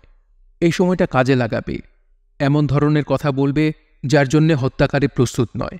যেমন তুমি তার শার্টের দিকে তাকিয়ে বলতে পারো, আপনার এই হাওয়াই শার্টের রংটা চমৎকার, আমার অবিকল এরকম একটা ছিল। এক লোকের হাতে জ্বলন্ত সিগারেটে শার্টটা ফুটো হয়ে গেছে। তোমার কথায় লোকটা হকচকিয়ে যাবে। তার শার্টের মতো তোমারও একটা শার্ট ছিল, এটা শোনার পর তার সঙ্গে তোমার একটি সূক্ষ্ম বন্ধন তৈরি হবে। তোমার শার্টটি নষ্ট হয়ে গেছে, এতে সে তোমার প্রতি খানিকটা সহানুভূতি বোধ করবে। এই সহানুভূতি খুবই সূক্ষ্ম, তবে সূক্ষ্ম হলেও কাজের। মির্জা সাহেব বললেন, একটা দোকান খোলা দেখা যাচ্ছে, ওখানে কি সিগারেট পাওয়া যাবে? তারা জবাব দিল না, কিন্তু খোলা দোকানটির দিকে হাঁটতে লাগল। দোকানের নাম রূপা স্টোর। 32.5 ভাজা ধরনের দোকান। বিদেশি কসমেটিক্স থেকে আইসক্রিম পর্যন্ত আছে, সঙ্গে কনফেকশনারি। 2 জন কর্মচারী। এরা 2 জন দোকান বন্ধ করায় ব্যস্ত। তারা ঢোকামাত্র বিরক্ত গলায় বলল, দোকান বন্ধ। মাহিন বলল, পুরোপুরি বন্ধ তো এখনো হয় নাই ভাই। 1 প্যাকেট সিগারেট নেব, 5 আছে? আছে, বিক্রি হবে না। কেন হবে না? একবার বললাম শুনলেন না, দোকান বন্ধ করে দিয়েছি। মজিদ তীব্র চোখে তাকিয়ে রইল, কিছু বলল না। আলম বলল, ভাই, রাত হয়ে গেছে, সিগারেট পাওয়া যাবে না। আপনার কাছে আছে, দিয়ে দেন, চলে যাই। সারাদিন বেচা কেনা করে কর্মচারী 2 জনের মেজাজ খুবই খারাপ। রোগা হাট জিরিয়ে যেজন, সেই কটকট করছে। অন্যজন বেশি বলশালী, সে এতক্ষণ কথা বলেনি। এখন বলল, মালিক ক্যাশ নিয়ে গেছে, দোকান বন্ধ করতে বলে দিয়েছে। আপনারা সিগারেটের দাম দেবেন, আমি ভাঙতি দিতে পারবো না। মাহিন বলল, যা দাম হবে তাই দেব, ভাঙতি দিতে হবে না। মোটা কর্মচারী 1 প্যাকেট সিগারেট বের করে বলল, 50 টাকা দেন। মাহিন বলল, বাজারে তো 45 টাকা, আপনি 50 টাকা চাচ্ছেন কেন? বাজারে 45 টাকা হলে বাজার থেকে নেন। সে প্যাকেট ঢুকিয়ে রাখল। আলম বলল, প্যাকেটটা ঢুকিয়ে রাখলেন কেন ভাই সাহেব? কিনবো না এমন তো বলি নাই, হয়তো 50 টাকা দিয়ে কিনব। আলম 50 টাকার নোটটা এগিয়ে দিল। রোগা কর্মচারীটি সঙ্গে সঙ্গে বলল, নোটটা বদলে দেন, ছেঁড়া আছে। কোথায় ছেঁড়া? এই যে দেখেন, স্কচ টেপ মারা। মির্জা সাহেব একদৃষ্টিতে আলমের দিকে তাকিয়ে আছেন। তিনি খুব অস্বস্তি নিয়ে লক্ষ্য করলেন ছেলেটির ফর্সা মুখ লাল হয়ে উঠছে। যতদূর মনে হচ্ছে এর কাছে এই 50 টাকার নোটটা ছাড়া আর কিছু নেই, সম্ভবত তার বন্ধুদের কাছেও নেই। মির্জা সাহেব পরিষ্কার বুঝলেন ঘটনা এখন অন্যদিকে মোড় নেবে। তিনি কি কিছু করতে পারেন? তার কাছে বাংলাদেশি টাকা নেই। টাকা থাকলে চকচকে একটা 50 টাকার নোট কাউন্টারে রেখে দিতেন, এতে অবশ্যই কাজ হতো। আলম বলল, এই নোট রাখবেন না? বলতে কি তার গলা কেঁপে গেল। মোটা কর্মচারীটি বলল, রেখে দে রে লিটু, ঝামেলা শেষ কর। তার কথা শেষ হওয়ার আগেই লিটু উল্টে পড়ে গেল। আলম প্রচণ্ড একটা ঘুষি বসিয়ে দিয়েছে। ব্যাপারটা এত দ্রুত ঘটেছে যে আলম নিজেও ঠিক বুঝতে পারল না কি ঘটে গেল। সে তাকিয়ে দেখল লিটু নামের লোকটা 2 হাতে তার নাক চেপে ধরে আছে। তার আঙুলের ফাঁক দিয়ে গলগল করে রক্ত পড়ছে। মোটা লোকটা বলল, এটা কি করলেন? মজিদ ভাঙা গলায় বলল, হারামজাদা, তুই কানে ধর। কি কর আপনি? হারামি, কানে ধর। খুট করে শব্দ হলো। মজিদ খাপ থেকে তার খুর বের করে ফেলেছে। মোটা লোকটি হতভম্ব হয়ে তাকিয়ে আছে। মজিদ হিসহিস করে বলল, কানে ধর, কানে ধর। মোটা কর্মচারীটির চোখে ভয় ঘনিয়ে এলো। ভয় ঘনিয়ে আসাই স্বাভাবিক। মজিদের পুরো চেহারা পাল্টে গেছে। তার চোখে উন্মাদ দৃষ্টি। এই দৃষ্টি চিনতে কারোর ভুল হবার কথা নয়। আলম লিটুর দিকে এখনও তাকিয়ে আছে। হাতের আঙুলের ফাঁক দিয়ে রক্ত পড়ছে। এই দৃশ্য তাকিয়ে দেখা যাচ্ছে না, আবার দৃষ্টিও ফিরিয়ে নেওয়া যাচ্ছে না। লিটু বিড়বিড় করে কি যেন বলল। মজিদ তার দিকে তাকিয়ে ক্রুদ্ধ গলায় বলল, নোখো রেখো বলফে। লিটু কিছুই বুঝল না, কিন্তু মির্জা সাহেবের গায়ের রক্ত হিম হয়ে গেল। মাহিন কাউন্টারের এক পাশে রাখা ক্রিকেট ব্যাটের স্তূপের দিকে এগিয়ে গেল। প্রায় সঙ্গে সঙ্গে বিকট শব্দ হল। সে ব্যাট দিয়ে বাড়ি মেরে কাউন্টারের কাঁচের দেরাজ গুড়িয়ে ফেলেছে, ঘরময় কাঁচের টুকরা। মোটা কর্মচারীটি প্রায় ফিসফিস করে বলল, মাফ করে দেন ভাইজান, মাপ চাই, মাপ। মজিদ চাপা গলায় বলল, নোকো রেখো বলফে। মোটা কর্মচারীটি আবার বলল, ভাইজান মাফ করে দেন। ও লিটু, ভাইজানের পায়ে ধরে মাপসা। লিটু সঙ্গে সঙ্গে রক্তমাখা হাতে মজিদের প্যান্ট চেপে ধরল। মজিদ প্রচণ্ড লাথি দিয়ে তাকে কাঁচের টুকরোর উপর ফেলে দিল। আবার একটি শব্দ হল। মাহিন কাঁচের আরেকটি দেরাজ ভেঙেছে। মোটা কর্মচারীটি ভীত গলায় বলল, লা ইলাহা ইল্লা আনতা সুবহানাকা ইন্নী কুনতু মিনাজ জালিমিন, লা ইলাহা ইল্লা আনতা সুবহানাকা ইন্নী কুনতু মিনাজ জালিমিন। মজিদ চড়া গলায় বলল, নোখো রেখো বলফে। ভাইজান মাফ করে দেন, ভাইজান মাফ করে দেন, নোখো রেখো বলফে। জানে মাইরেন না ভাইজান, আমার ছোট ছোট 2টা বাচ্চা। মোটা কর্মচারীটি কেঁদে ফেলল। মির্জা সাহেবের আত্মা কেঁপে উঠল। লোকটি ভয় পাচ্ছে, অসম্ভব ভয় পাচ্ছে। এই ভয় সংক্রামক। এই ভয় ঢুকে যাবে মজিদের ভেতরে। তখন ভয়ঙ্কর কিছু হয়ে যাবে। মাফ করে দেন ভাইজান, মাফ করে দেন। আর কোনোদিন কাস্টমারের সাথে খারাপ ব্যবহার করবি না ভাইজান? এরপর থেকে কাস্টমারের বাপ ডাকবি? জি ভাইজান, ডাকবো। আর মেয়ে কাস্টমার হইলে মা ডাকবি? জি ভাইজান, ডাকুন। ওরা বেরিয়ে এলো। মির্জা সাহেব পেছনে পেছনে বেরিয়ে এলেন। যদিও তার ধারণা তার কথা এখন আর তাদের মনে নেই। তারা কিছু দূর এগিয়ে একটা লাইট পোস্টের নিচে দাঁড়ালো। এখন বেশিরভাগ পোস্টেই সোডিয়াম ল্যাম্প। এইটির তা নয়, সাদা টিউবলাইট জ্বলছে। আলম বলল, মজিদ, তোর সারা গায়ে রক্ত, এত রক্ত এলো কোত্থেকে? মজিদ তাকিয়ে দেখল, সত্যি রক্তে প্রায় মাখামাখি। সে শীতল গলায় বলল, দেখি সিগারেট দে। আলম বলল, সিগারেটের প্যাকেট তো আনা হয়নি, আসল জিনিসই রয়ে গেছে, আবার যাবি? মজিদ জবাব দিল না। মির্জা সাহেব বললেন, আবার যাওয়া ঠিক হবে না, এতক্ষণে খবর হয়ে গেছে, লোকজন চলে এসেছে। মজিদ তীব্র গলায় বলল, আসুক না, ভয় পাই নাকি? আব্দুল মজিদ কোনো শালাকে ভয় পায় না, উল্টো সব শালা আব্দুল মজিদকে ভয় পায়। আলম বলল, খুরটা খাপে ঢুকিয়ে রাখ মজিদ, দেখে ভয় ভয় লাগছে। লাগুক ভয়, এই খুর দিয়ে আজ কোনো এক শালাকে আমি কাটব, না কাটলে মনে শান্তি হবে না। এই যে চাচা মিয়া, আপনার নাম কি? আমার নাম মির্জা। তোমাকে আমি কাটব, কাটাকুটি খেলা হবে। আমি অপরাধটা করেছি কি? তুই শালা গরমের মধ্যে কোট পরেছিস, শালা ফুটানি দেখাচ্ছিস। তোমরা যদি বলো তাহলে কোট খুলে ফেলি। শালা আবার তুমি করে বলে? মজিদ আচমকা এক চর বসিয়ে দিল। মির্জা সাহেব প্রথমবারের মতো সত্যিকার অর্থে ভয় পেলেন। তার মনে হলো দোকানে ঢুকবার আগে এরা যা ছিল এখন তা নেই। এখন তার সামনে অন্য একদল ছেলে দাঁড়িয়ে আছে। এরা যে কোনো মুহূর্তে ভয়ঙ্কর কিছু করতে পারে। মজিদ বলল, চল করিমের ওখানে যাই। আলম বলল, করিমের ওখানে কেন? ওইখানে গিয়ে ওই চাচা মিয়ারে কোরবানি দিয়ে দেব। চাচা মিয়া স্যুট পরে ফুটানি দেখাচ্ছে। আলম জবাব দিল না। দলটি হাঁটতে শুরু করল। মির্জা সাহেব লক্ষ্য করলেন মজিদ ছেলেটি এখন আর খুঁড়িয়ে খুঁড়িয়ে হাঁটছে না, অর্থাৎ এই মুহূর্তে কোনো শারীরিক ব্যথা বেদনা অনুভব করছে না। তিনি ঘড়ি দেখলেন। তার ঘড়িতে এখন 3টা বাজে, অর্থাৎ মাত্র আধ ঘন্টা সময় পার হয়েছে। এদের সঙ্গে যখন দেখা হয় তখন বেজেছিল 2:30। বাংলাদেশ সময় এখন কত? জিজ্ঞেস করাটা ঠিক হবে? মির্জা সাহেব আলমের দিকে তাকিয়ে বললেন, কটা বাজে? উত্তর দিল মজিদ। চাপা গলায় বলল, চুপ। মির্জা সাহেব নিঃশব্দে হাঁটতে লাগলেন। আকাশের চাঁদ জ্যোৎস্নার ফিনকি ছড়াচ্ছে। চারিদিকে দিনের মতো আলো। মজিদ বলল, রেসকোর্সের মাঠে যাবি নাকি? কেউ জবাব দিল না। মনে হচ্ছে সবাই কিছুটা ক্লান্ত। মাহিন বেশ খানিকটা পিছিয়ে পড়েছে। তার পিছিয়ে পড়াটা ইচ্ছাকৃত। সিগারেট খেতে হবে। প্যান্টের পকেটে 4টা ইমার্জেন্সি সিগারেট আছে।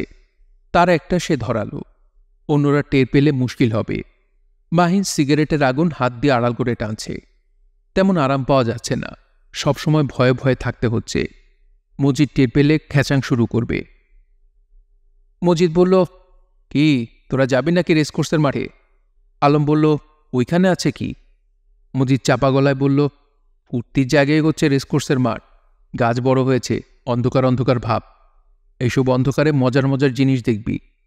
দূর, বাদ দে। বাদ দেব কেন? ঢাকার লাইভ দেখব না? আমাদের সঙ্গে ফরেন চাচামিয়া আছে। ফরেন চাচামিয়াকে দেখিয়ে দিই। কি ফরেন চাচামিয়া দেখতে চান না? মির্জা সাহেব সহজ গলায় বললেন, না। বিলাতি মেম সাহেব ছাড়া মন বসে না। নিচে কার্পেট, উপরে ঝাড়বাতি, মেম সাহেবের কোমরে হাত দিয়ে নাচ। সবাই যে এরকম করে তা কিন্তু না। চাচা মিয়া বুঝি করেন না? না। চাচা মিয়া কি মলানা নাকি? মির্জা সাহেব জবাব দিলেন না। দলটি রেসকোর্সের দিকে এগোতে লাগল। মজিদ এখন দলপতি। পছন্দ না করলেও সবাই তার পেছনে পেছনে যাবে।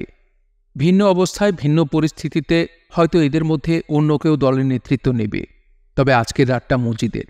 সময় নেতা তৈরি করে। ঠিক সময় ঠিক নেতা এই কারণেই বের হয়ে আসে। আলম বলল, পানির তৃষ্ণা হচ্ছে। খাওয়ার পানি আছে নাকি? মজিদ বলল, রেসকোর্সে পুকুর আছে। ওই জাম ভর্তি পানি আমি খাবো বলিস কি? দরকার হলে খাবি। সেরকম তৃষ্ণা হলে সব খাওয়া যায়। মির্জা সাহেব লক্ষ্য করলেন মজিদ ছেলেটা অনেকক্ষণ উল্টো করে কথা বলছে না। সে কি স্বাভাবিক হয়ে আসছে? ঘোর কেটে যাচ্ছে। সব বড় ক্রাইম এক ধরনের ঘোরের মধ্যে করা হয়। ঘোর কেটে গেলে ক্রিমিনালরা কিছু করতে পারে না। তাদের মন সাধারণ মানুষের চেয়েও তরল অবস্থায় চলে যায়। অল্পতেই তারা আবেগে অভিভূত হয়। মন্টানা শহরের সেই কুখ্যাত খুনির কথাই ধরা যাক। কি নাম ছিল যেন? জন রেমন্ড নাকি জনি রে? জনি রেই হবে। মেইলি ধরনের নাম। ঘোরের মধ্যে চলে গেলে গলায় বেল্ট পেঁচিয়ে খুন করত। নারী, পুরুষ, শিশু, বৃদ্ধ, কোনো বাজবিচার ছিল না।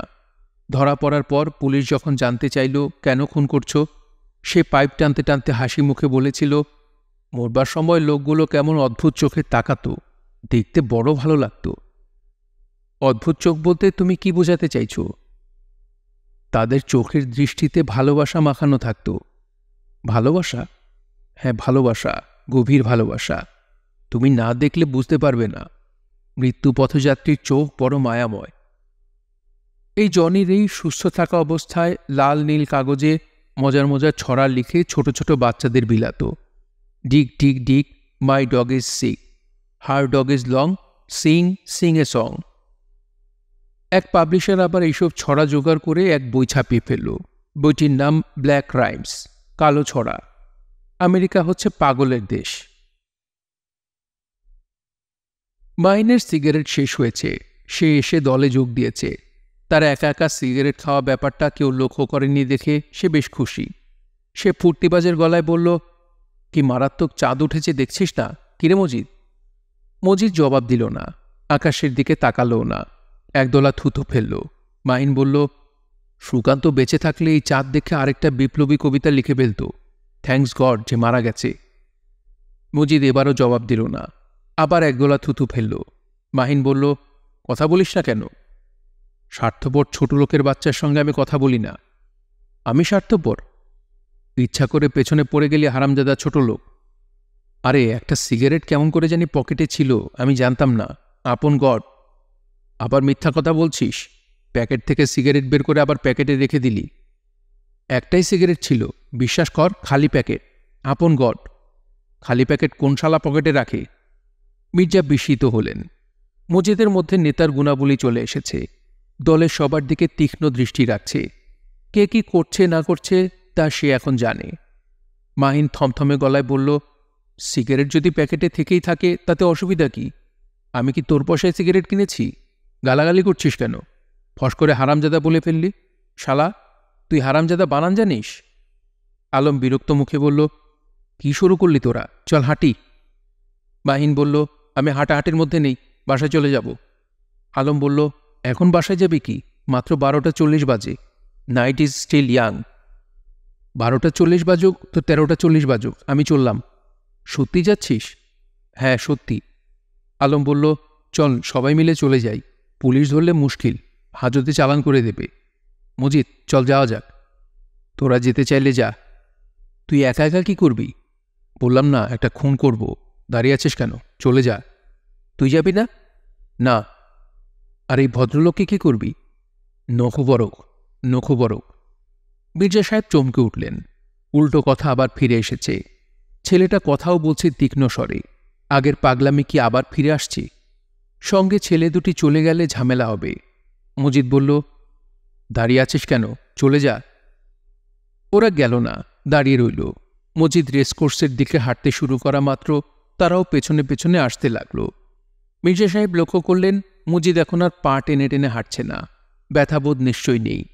সে তাহলে ঘোরের মধ্যে আছে, ঘোর কাটছে না। রেসকোর্সের ময়দানে ঢোকা হল না। বৃষ্টিতে কাদা হয়ে আছে। কাদার উপর হাঁটাহাঁটি করাও পছন্দ হল না। তাছাড়া জায়গাটা জনশূন্য। বৃষ্টি হবার কারণেই হয়তো কেউ নেই। মজিদ বলল, চল ফিরে যাই, করিমের কাছে যাওয়া যায়। আলম বলল, করিমের কাছে কি জন্যে? জিন খাবি? সবাই আবার ফিরে চলল। কেউ কোনো রকম আপত্তি করল না। মাহিন আবার তার ইমার্জেন্সি স্টক থেকে সিগারেট বের করেছে। এবার সে একা ধরায়নি, অন্য যুবককেও দিয়েছে। মাহিন মনে মনে আশা করেছিল মজিদ তার সিগারেট নেবে না। তা হয়নি। মজিদ সহজভাবেই সিগারেট নিয়েছে। দলটা দ্রুত গতিতে হাঁটছে। এত দ্রুত যে মির্জা সাহেব ঠিক তাল মেলাতে পারছেন না। বারবার পিছিয়ে পড়ছেন। মাহিন তার সঙ্গে সঙ্গে আসছে। মাহিন নিচু গলায় কথা বলা শুরু করল। মির্জা সাহেবের কথা বলতে ইচ্ছা করছে না, তবু বলছেন, আমেরিকায় আপনি কি করেন? একটা ফার্মের সঙ্গে যুক্ত আছি। কি ফার্ম? Research farm. ওরা ওয়াটার সলুবেল পলিমার নিয়ে গবেষণা করে, নতুন নতুন প্রোডাক্ট তৈরি করে। আপনি কি সায়েন্টিস্ট নাকি? হ্যাঁ, তা বলা যেতে পারে। বেতন কত পান? অনেক। অনেকটা কত সেটা বলেন, নাকি বলা যাবে না? বলা যাবে না কেন? নিশ্চয়ই বলা যাবে। বছরে $93,000 পাই। ট্যাক্স কাটে না? সব কেটে কুটে এই পাই। $93,000 মানে বাংলাদেশি টাকায় কত? জানি না কত। হিসাব করে বের করেন কত। 32 দিয়ে গুণ দেন। ডলার এখন 32 করে যাচ্ছে। মির্জা সাহেব প্রায় সঙ্গে সঙ্গে বললেন, প্রায় 30 লক্ষ টাকা। এক বছরেই 30 লক্ষ পান? হ্যাঁ। করেন কি এত টাকা দিয়ে? মির্জা সাহেব জবাব দিলেন না। মাহিন বলল, আপনার গাড়ি আছে? আছে। একটা না দুটা? দুটা আছে। বাড়ি কিনেছেন? হ্যাঁ। কটা রুম সেই বাড়িতে? বলতে পারছি না। দোতলা বাড়ি, বেশ কিছু রুম আছে। নিজের বাড়িতে কটা রুম আছে তাও বলতে পারছেন না? মির্জা সাহেব চুপ করে গেলেন। তিনি মাহিনের গলার উত্তাপ টের পাচ্ছেন। ছেলেটা রেগে যাচ্ছে। চাপা রাগ। চাপা রাগ যে কোনো মুহূর্তে ভয়ঙ্কর রূপে ফুটে বেরোতে পারে। বাড়িতে সুইমিং পুল আছে? আছে। রাজার হালে আছা হলে? 8-10টা বিত্তবান আমেরিকানের মতোই আছি। আপনার লজ্জা লাগে না? লজ্জা? হ্যাঁ, লজ্জা। দেশের মানুষ না খেয়ে আছে আর আপনি সুইমিং পুলে সাঁতার কাটছেন। তোমার কি ধারণা আমি সুইমিং পুলে সাঁতার কাটা বন্ধ করলে দেশের লোক খেতে পাবে? মজিদ হুঙ্কার দিয়ে উঠল, চুপ কর শালা, আবার তর্ক করে। আমি তর্ক করছি না, প্রশ্নের জবাব দিচ্ছি। শালা, তোকে প্রশ্নের জবাব দিতে কে বলেছে? এই লালটু শালাকে খুন না করলে আমি শান্তি পাচ্ছি না। শালার মুখের দিকে তাকালে গা কাঁপছে। শালা 30 লাখ টাকা কামাই করে আমাদের মানুষ মনে করছে না। হারামজাদা বজ্জাত। মির্জা সাহেবের বুক কেঁপে উঠল। মজিদের উন্মাদ রাগ তিনি টের পাচ্ছেন। এই রাগ বাদ দিয়ে ঠেকিয়ে রাখা নদীর প্রবল জলধারার মতো পথ খুঁজে বেড়াচ্ছে, যে কোনো সময় নিজের পথ বের করে নেবে। 1962 সালে তিনি নিজেই এরকম অন্ধরাগের একটি দৃশ্য দেখেছেন। নীলক্ষেতের লেপ্তোশকের দোকানগুলোর কাছে তিনি দাঁড়িয়ে আছেন। এক ভদ্রলোক তার স্ত্রী এবং ছোট মেয়েকে নিয়ে লাল রঙের একটা ভক্সওয়াগনে করে দ্রুত যাচ্ছেন। একটা ছোট বাচ্চা কোনো দিকে না তাকিয়ে দৌড়ে রাস্তা পার হতে গেল। গাড়িতে ধাক্কা খেয়ে ছিটকে পড়ে গেল। প্রচণ্ড ব্রেক কষে ভদ্রলোক গাড়ি থামালেন। দরজা খুলে ছুটে গেলেন বাচ্চাটির দিকে। বাচ্চাটাকে রাস্তা থেকে টেনে তোলার আগেই লোকজন তাকে ধরে ফেলল। ঝাঁকড়া চুলের, গলায় হলুদ রঙের মাফলার জড়ানো এক যুবক অন্ধরাগে চেঁচাতে লাগল, হারামজাদা, না দেখে গাড়ি চালায়, হারামজাদার চোখ দুটো গেলে দেন। ছেলেটার সঙ্গে সঙ্গে আরও অনেকে চেঁচাতে লাগল, চোখ গেলে দাও, চোখ গেলে দাও, চোখ গেলে দাও। মির্জা সাহেবের মতো আরও অনেকের চোখের সামনে ভয়াবহ ঘটনাটা সত্যি সত্যি ঘটে গেল। আজও এরকম কিছু ঘটবে। অন্ধরাগের ছায়া মজিদের চোখে মুখে। তার প্যান্টের পকেটে ভয়াবহ একটি অস্ত্র। দলটি আবার ঢুকল ইসলাম ব্রাদার্সের 18 তলা দালানের চত্বরে। ঢোকার মুখে স্তূপ করে রাখা রডে পা বেঁধে হুমড়ি খেয়ে পড়ে গেল মজিদ। যে কোনো পতনের দৃশ্য হাস্যরস তৈরি করে। এই দৃশ্যটি করল না, বরং সবাই মিলে খানিকটা শঙ্কিত বোধ করল। মাইন বলল, ব্যথা পেয়েছিস? মজিদ উঠে দাঁড়াতে দাঁড়াতে বলল, না, আরাম পেয়েছি। অন্য সময় এই কথায় প্রচুর হাসাহাসি শুরু হয়ে যেত। আজ হল না। আজ দলটির অস্বস্তি আরও বেড়ে গেল। মজিদ সিঁড়ি বেয়ে 3 তলার দিকে রওনা হল। করিমের কাছে যাবে এইটুকু সে জানে। কেন যাবে তা জানে না। কতক্ষণ থাকবে তাও জানে না। শেষ পর্যন্ত নাও যেতে পারে। 3 তলায় ওঠার পর হয়তো আর করিমের সঙ্গে দেখা করার ইচ্ছে থাকবে না। সে ফিরে যাবে। দলের অন্যরা কিছুই ভাবছে না। তারা মজিদকে অনুসরণ করছে। মজিদ যা করবে তারা তাই করবে। তাদের 3 তলা পর্যন্ত উঠতে হলো না। 2 তলার সিঁড়িতে পা দেয়া মাত্র করিম নেমে এলো। তার গায়ে সাদা একটা কম্বল। তাকে দেখাচ্ছে ভালুকের মতো। তার জ্বর সম্ভবত আরও বেড়েছে। মুখ কেমন যেন লালচে দেখাচ্ছে। সে উঁচু গলায় বলল, স্টপ, স্টপ, আপনারা যান কোথায়? দলটা থমকে দাঁড়ালো। সিঁড়িতে বাতি জ্বলছে। সিঁড়ির বাতি মাত্র 40 ওয়াটের। বাতি এই মুহূর্তে করিমের মাথার উপর বলে তাকে দেখা যাচ্ছে। সে অন্যদের দেখতে পাচ্ছে না। সে যে কোনো কারণেই হোক অসম্ভব ভীত। মজিদরা থমকে দাঁড়ালো। করিম বলল, কে আপনারা? মজিদ বলল, আমরা। আমরা মানে কে? মজিদ জবাব না দিয়ে আরও 2 ধাপ পার হল। করিম চেঁচিয়ে বলল, স্টপ, স্টপ।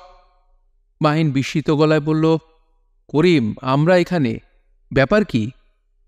করিম থতমতো খাওয়া গলায় বলল, উপরে উঠবেন না ভাই, প্লিজ। ব্যাপার কি? অসুবিধা আছে। কি অসুবিধা? চলেন নিচে যাই, নিচে গিয়ে বলি। এখানেই বলো কি অসুবিধা। করিম কাঁপা কাঁপা গলায় বলল, ঘরে মিরন ভাই আছে, অন্য সময় আসেন। মজিদ বলল, ফুর্তি করতে এসেছে? করিম জবাব দিল না। আলম বলল, ফুর্তিবাজ একটা ছেলে, তার সঙ্গে দেখা না করে গেলে ভালো দেখায় না। No no, stop. অসুবিধা আছে? বললাম তো অসুবিধা আছে।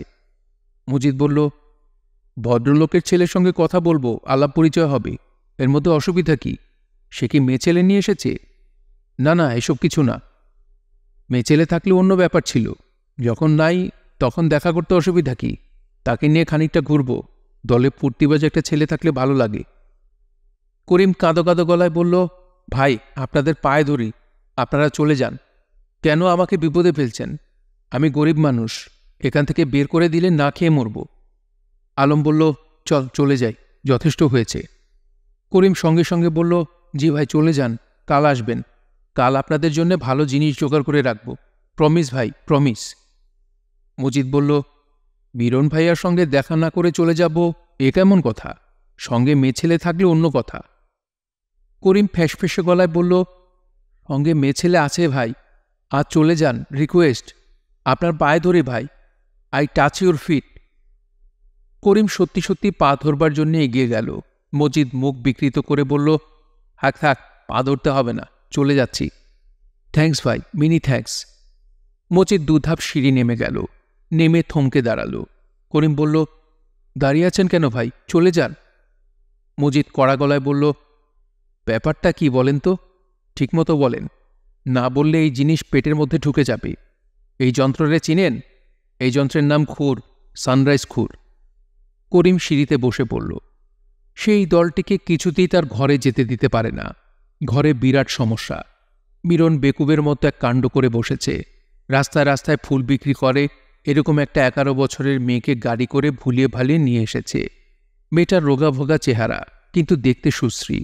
মিরন তাকে কি বলে ভুলিয়ে এতদূর এনেছে সেই জানে। কিন্তু সিঁড়ি দিয়ে উঠবার মুখে মেয়েটা বেঁকে বসল। আপনি আমারে কই নেন? মিরন তার হাত চেপে ধরে বলল, চুপ থাক, টাকা পাবি, মেলা টাকা পাবি। মেয়েটা হাত ছাড়িয়ে নেবার চেষ্টা করতে করতে বলল, আপনি আমারে কই নেন? হইচই শুনে ঘুম ভেঙে করিম নেমে এসে দেখে এই কাণ্ড। সে ভীত গলায় বলল, মিরন, কি করো তুমি? মিরন ভারী গলায় বলল, আপনি এসে এর আরেকটা হাত ধরেন তো, বড় যন্ত্রণা করছে। মিরন, ছেড়ে দাও, ঝামেলা হবে। আরে দূর দূর। মিরন ভাই, তোমার পায়ে ধরি। আমার পায়ে ধরতে হবে না, আপনি এর হাতটা ধরেন। হারামজাদির কত বড় সাহস, আমার হাতে কামড় দিয়েছে, রক্ত বের করে দিয়েছে। হারামজাদিকে আমি উচিত শিক্ষা দেব। মিরন ভাই, কথা শোনো। ধত্তরি যন্ত্রণা, হাতটা ধরেন। মিরনের মুখ দিয়ে ভক ভক করে মদের গন্ধ বেরোচ্ছে। চোখ ঘোলাটে, মনে হচ্ছে রেগে যাচ্ছে। রেগে গেলে এই ছেলে চণ্ডাল। করিম এসে মেয়েটির হাত ধরল। হাত ধরা মাত্র মেয়ে সেই হাতে কামড় দিল। মহা বিচ্ছু মেয়ে। এই বিচ্ছু মেয়ে প্রায় 8 ঘন্টা ধরে করিমের ঘরে। ভেতর থেকে দরজা বন্ধ। সেখানে কি হচ্ছে একমাত্র আল্লাহ মাবুদই জানে। প্রথম কিছুক্ষণ বিকট গোঙানি শোনা গেছে। সেই শব্দ কমে এসেছে, সম্ভবত মুখ চেপে ধরার কারণে। তারপর আর কোনো সারা শব্দ নেই। করিম ক্রমাগত দোয়ায়নুস পড়ে যেতে লাগল। হে আল্লাহ, বিপদ থেকে উদ্ধার করো। এই হারামজাদা মিরন কি বিপদে ফেলল? বিপদের এই চাকরি আর ভালো লাগে না। এর চেয়ে গুলিস্তানে ভিক্ষা করা ভালো। হে আল্লাহ, দয়া করো। আল্লাহ দয়া করেননি, বিপদ কমেনি, উল্টো বিপদ আরও বেড়েছে। মজিদ ভাইয়ের মতো ঠান্ডা ছেলে হাতে খুন নিয়ে উপস্থিত। এখন কোন ঝামেলা বেঁধে যায় কে জানে। সঙ্গে কোট পরা ভদ্রলোকই বা কে জানে? পুলিশের আইবির লোক না তো? আইবির লোকগুলো এরকমই তো থাকে। মজিদ বলল, কথা বলছেন না? বিষয়টা কি করিম ভাইয়া? মেরা পেয়ারা ভাই, দিমু জিনিস পেটে হান দেয়া। মজিদ সিঁড়ি বেয়ে 3 ধাপ এগিয়ে এলো। করিম ফ্যাসফেসে গলায় বলল, বলছি ভাই, পুরোটা ভেঙে বলছি। শালার কি যন্ত্রণার মধ্যে যে পড়লাম। আপনাদের সাথে ইনি কি পুলিশের লোক? বাজে পেঁচাল বন্ধ করে আসল কথা কয়েন বাহে, সময় নাই। করিম মূল ঘটনা অতি দ্রুত বলে গেল। মনে হলো কেউ একজন দাড়ি কমা ছাড়া রিডিং পড়ছে। দম নেবার জন্যও থামছে না। করিম চুপ করা মাত্র মির্জা সাহেব কঠিন স্বরে জিজ্ঞেস করলেন, মেয়েটি কি মারা গেছে? জানি না স্যার, আমি কিছুই জানি না। সারাক্ষণ আমি বাইরে ছিলাম। কতক্ষণ আগের ব্যাপার? ঘণ্টাখানেক আগের ব্যাপার, বেশিও হতে পারে। আমার স্যার শরীর খারাপ, জল বসন্ত, মাথার কোনো ঠিক নাই। তুমি কি মিরন নামের ছেলেটিকে এর মধ্যে একবারও ডেকে জিজ্ঞেস করনি কি ব্যাপার? করেছি। সে জবাব দেয়নি? জি না। মজিদ খুরের ফলাটা টেনে বের করল। মির্জা সাহেব কিছু বলতে গিয়েও বললেন না। মজিদের ভঙ্গি, আচার আচরণ এই মুহূর্তে এমন যে কোনো মানুষ বলে দেবে মজিদ ঘোরের মধ্যে আছে। এই ঘোর কাটবে না, এই ঘোর কাটবার নয়। হুড়মুড় শব্দ হল। কারো কিছু বুঝবার আগেই মজিদের প্রায় গা ঘেঁষে ছুটে নেমে গেল করিম। মজিদ নড়ল না। করিমের প্রতি সে কোনো আগ্রহ বোধ করল না। আলমটা অস্পষ্ট স্বরে বলল, ঝামেলা বাড়িয়ে লাভ নেই, চল ভেগে যাই। মাহিন বলল, আমার মতে এটাই বেস্ট পসিবল অ্যাকশন। করিম হারামজাদার ভাবভঙ্গি থেকে বোঝা যাচ্ছে এখানে মার্ডার ফার্ডার হয়ে গেছে। উপস্থিত থাকলে সর্বনাশ হয়ে যাবে। মজিদ বলল, চলে যেতে চাইলে যা। তুই যাবি না? ওখানে দাঁড়িয়ে থেকে তুই করবি কি? তোদের চলে যেতে বলছি, তোরা চলে যা। আলম বলল, দোস্ত, এটা মাথা গরম করার সময় না। এখানে থাকলেই মার্ডার কেসে পড়ে যাবি। তুই চলে যা। আলম এবং মাহিন সিঁড়ি ভাঙতে লাগল। তারা নেমে যাচ্ছে, তবে একটু পরপর পেছন ফিরে তাকাচ্ছে। মির্জা সাহেব দাঁড়িয়ে আছেন। তিনি বেশ স্পষ্ট স্বরেই বললেন, মজিদ, তুমি কি করতে চাও? নখু রেখো বলফে। ওই ছেলেটিকে খুন করতে চাও? হ্যাঁ। আমি কিন্তু তার কোনো প্রয়োজন দেখছি না।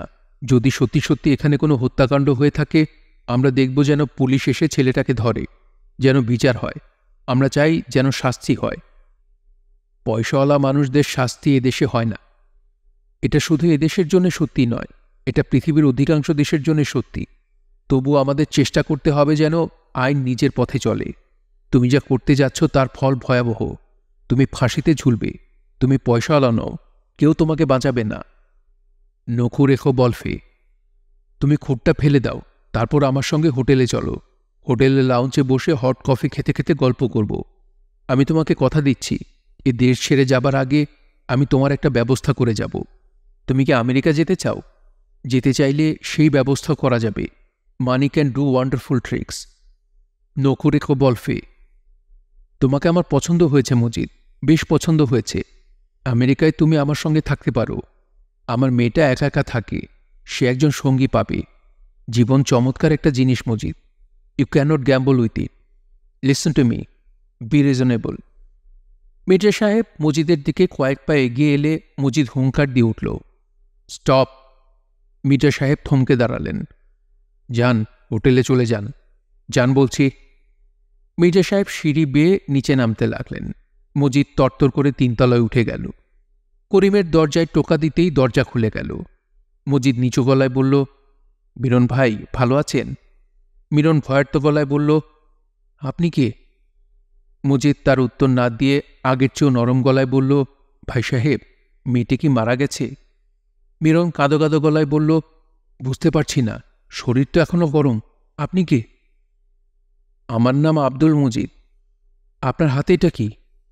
এটা কিছু না, এর নাম খুর। খুর দিয়ে কি করবেন? মজিদ মধুর স্বরে হাসল। হাসতে হাসতেই নরম স্বরে বলল, নখু বরক, খুন করব। মজিদ নিচে নেমে এসে দেখে মির্জা সাহেব অন্ধকারে দাঁড়িয়ে আছেন। প্যান্টের পকেটে হাত ঢুকিয়ে তাকিয়ে আছেন আকাশের দিকে। মজিদ বলল, আপনি যাননি? না। আপনি কি দয়া করে আমাকে বাসায় পৌঁছে দেবেন? নিশ্চয়ই পৌঁছে দেব। ফুপা ফুপুর সঙ্গে একটু দেখা করব, রাতটা থাকব, সকালে পুলিশের কাছে ধরা দেব। আমার বাসা কিন্তু বেশ দূর, আপনাকে অনেক হাঁটতে হবে। অসুবিধা নেই, আমি হাঁটব। তুমি ঠিকমতো পা ফেলতে পারছ না। মজিদ, আমি কি তোমার হাত ধরব? না, হাত ধরতে হবে না, চলুন রওনা হই। তারা দুজন পথে নামল। মজিদ ছোট ছোট পা ফেলতে ফেলতে একসময় বলল, স্যার, আপনার মেয়েটার নাম কি? ওর নাম পলিন। ও নিশ্চয় খুব সুন্দর। হ্যাঁ, সুন্দর। তুমি কি ওর ছবি দেখবে? আমার মানিব্যাগে ওর ছবি আছে। মির্জা সাহেব ছবি বের করে মজিদের হাতে দিলেন। মজিদ বলল, স্যার, আপনার মেয়েটা পরীর মতো সুন্দর। তারা হাঁটছে। ঘুমন্ত শহরের পথে জ্যোৎস্নার আলো। এই চাঁদের আলো বড় অদ্ভুত জিনিস। এই আলোয় চেনা পৃথিবী অচেনা হয়ে যায়। পিচঢালা কালো কঠিন রাজপথকে মনে হয় ভাদ্র মাসের শান্ত নদী। তারা হাঁটছে, পায়ের নিচে নদী, মাথার উপর অন্য একরকম আকাশ, চারপাশে থই থই জ্যোৎস্না। যে জ্যোৎস্না মানুষকে পাল্টে দেয়, যে জ্যোৎস্নায় সত্যকে মিথ্যা, মিথ্যাকে সত্য বলে ভ্রম হয়। অনেকক্ষণ কড়া নাড়ার পর মজিদের ফুপা দরজা খুললেন। তিনি কিছু বলার আগেই মজিদ বলল, ভালো আছেন ফুপা? জমি সাহেব থমথমে গলায় বললেন, রাত দুপুরে এইটা কি ধরনের রসিকতা? মজিদ উদাস গলায় বলল, রসিকতা না ফুপা, কিছুক্ষণ আগে একটা খুন করে এলাম। ফুপুকে ডেকে তোলেন, সাবান আর পানি দিতে বলেন। হাতে রক্ত লেগে আছে, হাত ধুতে হবে। গল্পতরু চ্যানেলে আপনারা শুনছিলেন হুমায়ূন আহমেদের উপন্যাস চাঁদের আলোয় কয়েকজন যুবক। উপন্যাসটি আপনাদের কাছে কেমন লাগলো তা অবশ্যই কমেন্ট করে আমাদেরকে জানাতে পারেন। ভালো লাগলে একটি লাইক করবেন, চাইলে শেয়ার করে অন্যকে শোনার সুযোগ করে দিতে পারেন। সবাই ভালো থাকবেন, সুস্থ থাকবেন এবং গল্পতরুর সঙ্গেই থাকবেন। ধন্যবাদ।